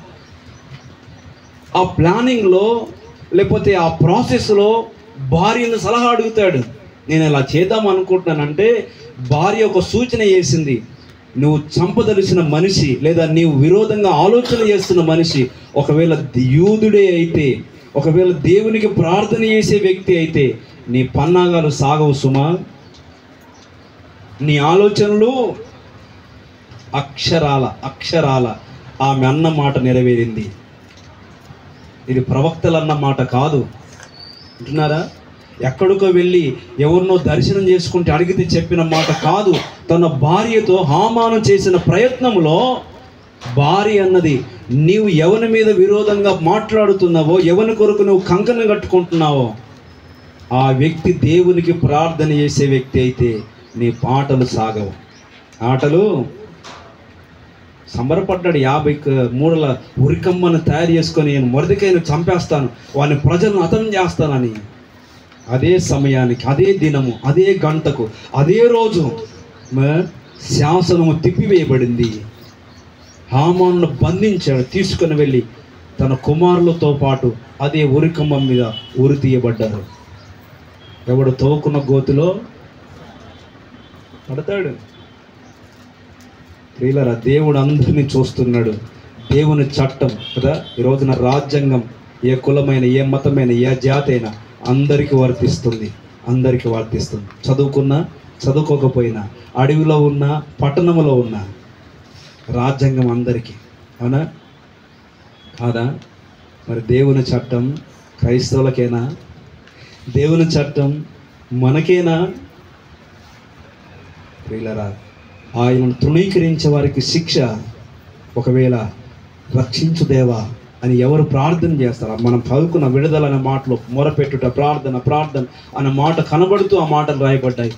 ఎవరు ఆయనను ఆశ్రయిస్తారో ఆయన చట్టం వారిని భద్రం చేస్తుంది. వారికి పూర్తి స్వాతంత్రత. యేసులోనికి వచ్చిన తర్వాత మనం స్వేచ్ఛపరులం. చాలాసార్లు అనుకుంటాం మనకి కట్టుబాట్లు ఉంటాయేమో, నియమాలు ఉంటాయేమో, బందీలు అయిపోతామేమో, మతములోకి దిగిపోతామేమో అనుకుంటాను. దిగుడు ఉండదు, ఎక్కుడే దిగుడు ఉండదు. ఎక్కడే ఎగరడమే ఆకాశంలో స్వేచ్ఛగా.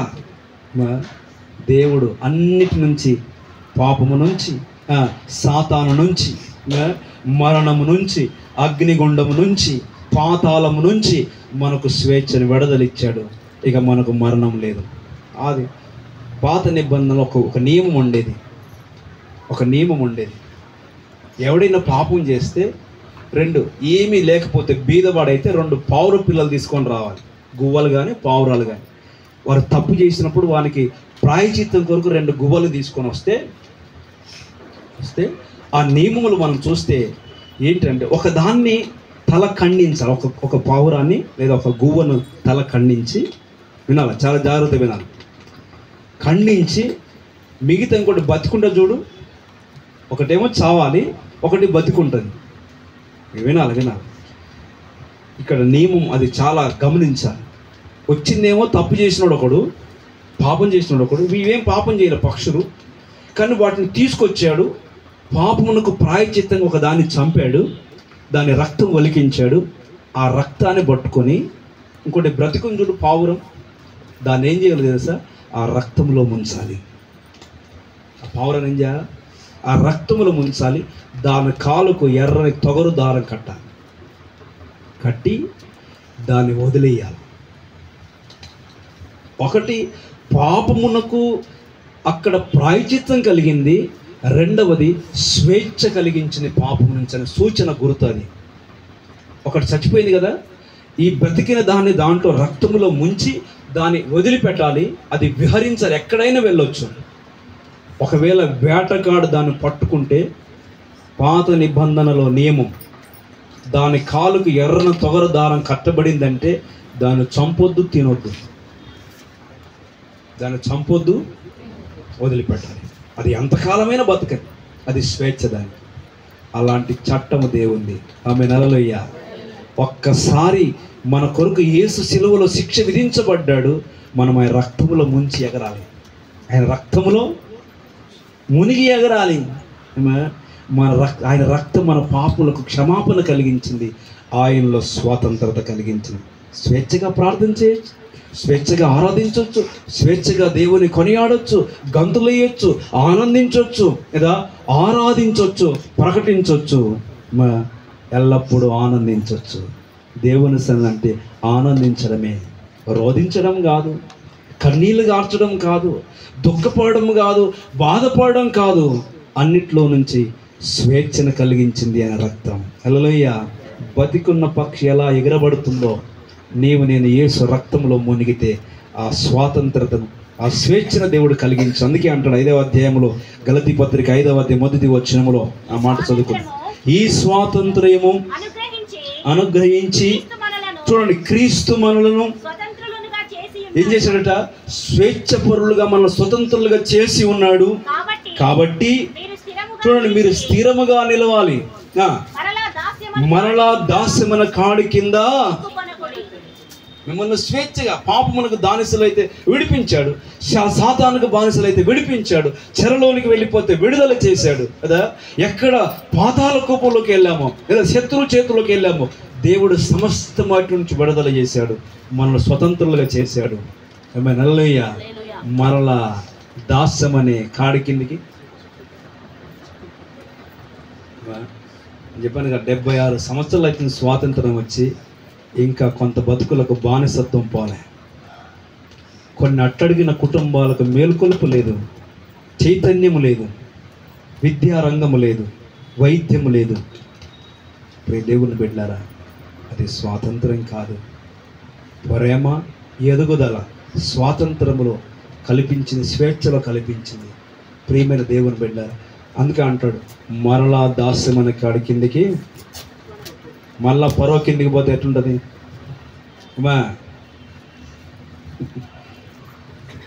శత్రువు చేతి కిందికి పోతే ఎట్లుంటుంది?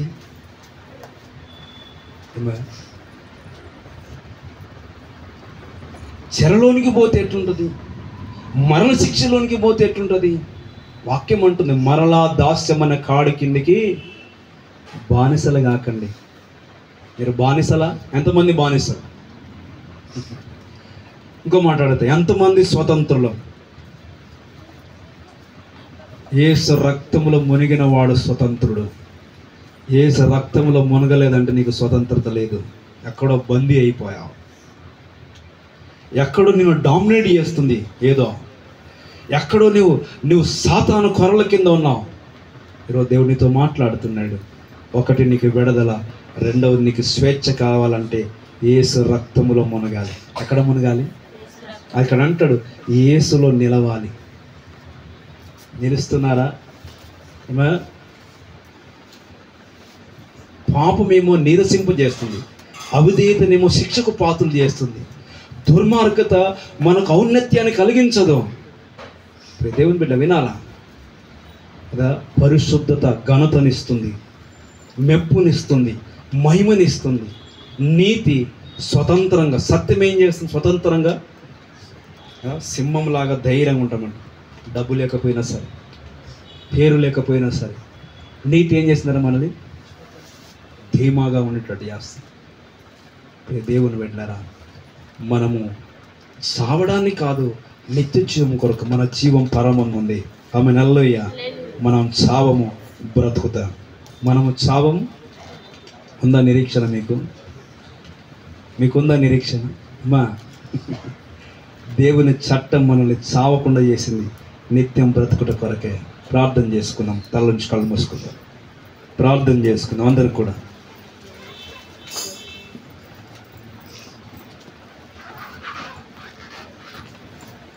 దేవుడు విడిపించేవాడు, దేవుడు స్వేచ్ఛనిచ్చినవాడు. మరణాన్ని, జీవాన్ని మన ఎదుట ఉంచాడు. ఎంచుకో, ఏది ఎంచుకుంటాం బిడ్డ? నీకే స్వేచ్ఛనిచ్చాడు. సహోదరుడా, నువ్వు మంచి చేస్తావా, చెడు చేస్తావా, పాపం చేస్తావా, నీతిగా బ్రతుకుతావా, ఎలా బ్రతుకుతావో నీ చేతికి స్వేచ్ఛనిచ్చాడు. దాన్ని భంగం చేస్తావో కాపాడుతావు. అయితే చట్టం చెప్తుంది, చట్టాన్ని భంగపరిస్తే శిక్ష ఉంది, అమలు చేస్తే రక్షణ ఉంది. దేవుని చట్టం కూడా అదే చెప్తుంది. నువ్వు నీతిగా బ్రతికితే నీకు రక్షణ, భద్రత, నిత్య జీవం.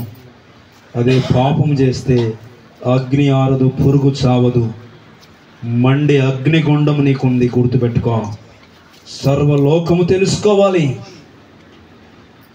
నరకం అన్నారు దాన్ని, పాతాళం. అగ్ని ఆరదు, పురుగు చావదు. అగ్ని అంటే అగ్ని, పురుగు అంటే నరుడు. వీళ్ళ గమనించండి, దేవుని రాజ్యమునకు హక్కుదారులు అవుతారా? ఎవడో చెప్పాడని, ఎవడో ఉన్నాడని, ఎవడో ఏదో చేస్తున్నాడని వ్యర్థంగా ప్రవర్తిస్తున్నారా? వాక్యం అంటుంది, ఆటంకపరుచుట కంటే తన్ను తాను ఛేదించుకోవడం బెటర్. ఆటంకపరుచుట కంటే మెడకు రాయి కట్టుకుని సముద్రంలో దుంకడం మేలు. దేవుడు ఆకాశమందున్నాడు, మనం భూమి మీద ఉన్నాం, జాగ్రత్త. మన ప్రాణం, మన ఆయువు ఎంత? ఆయన అందరికీ కృప చూపేవాడు. ఆయన ప్రేమ నీకు అర్థం అవడం లేదా? ఆయన కృప నీకు తోయడం లేదా ఎటు? ఆయన కృప అంటే నీకు అంత చులకనగా ఉందా? పోయిన వారం పాడుకున్నాం కదా, ఫలించుట నీకు న్యాయం, ఫలించకుండుట. యజమానుని సహనముతో చెలగాటమా? దేవునితో చెలగాటం పనికిరాదు, ఆటలు పనికిరావు. చట్టము తెలియదని చెడు ప్రయత్నిస్తే శిక్ష ఉంది. చట్టము గుర్తించుకొని క్రమముగా బ్రతికితే రక్షణ ఉంది. దేవుని చట్టం కూడా అదే చెప్తుంది. చెడు చేస్తే, దేవుని విసర్జిస్తే, పాపములో బ్రతికితే, చెడులో జీవిస్తే, అక్రమాల్లో బ్రతికితే తప్పకుండా శిక్ష ఉంది. ఒకవేళ పాపమునకు విముక్తి కలిగితే, ప్రేమలో వర్ధిల్లితే దేవుని భద్రత ఉంది, జీవం ఉంది. అందరూ కూడా లేచి నిలబడదాం, ప్రార్థన చేసుకుందాం. అందరూ కూడా లేచి నిలబడదాం.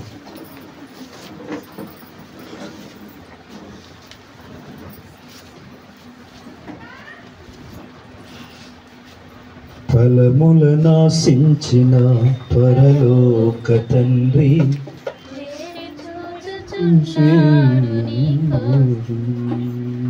ఫలముల నాశించిన పరలోక తండ్రి,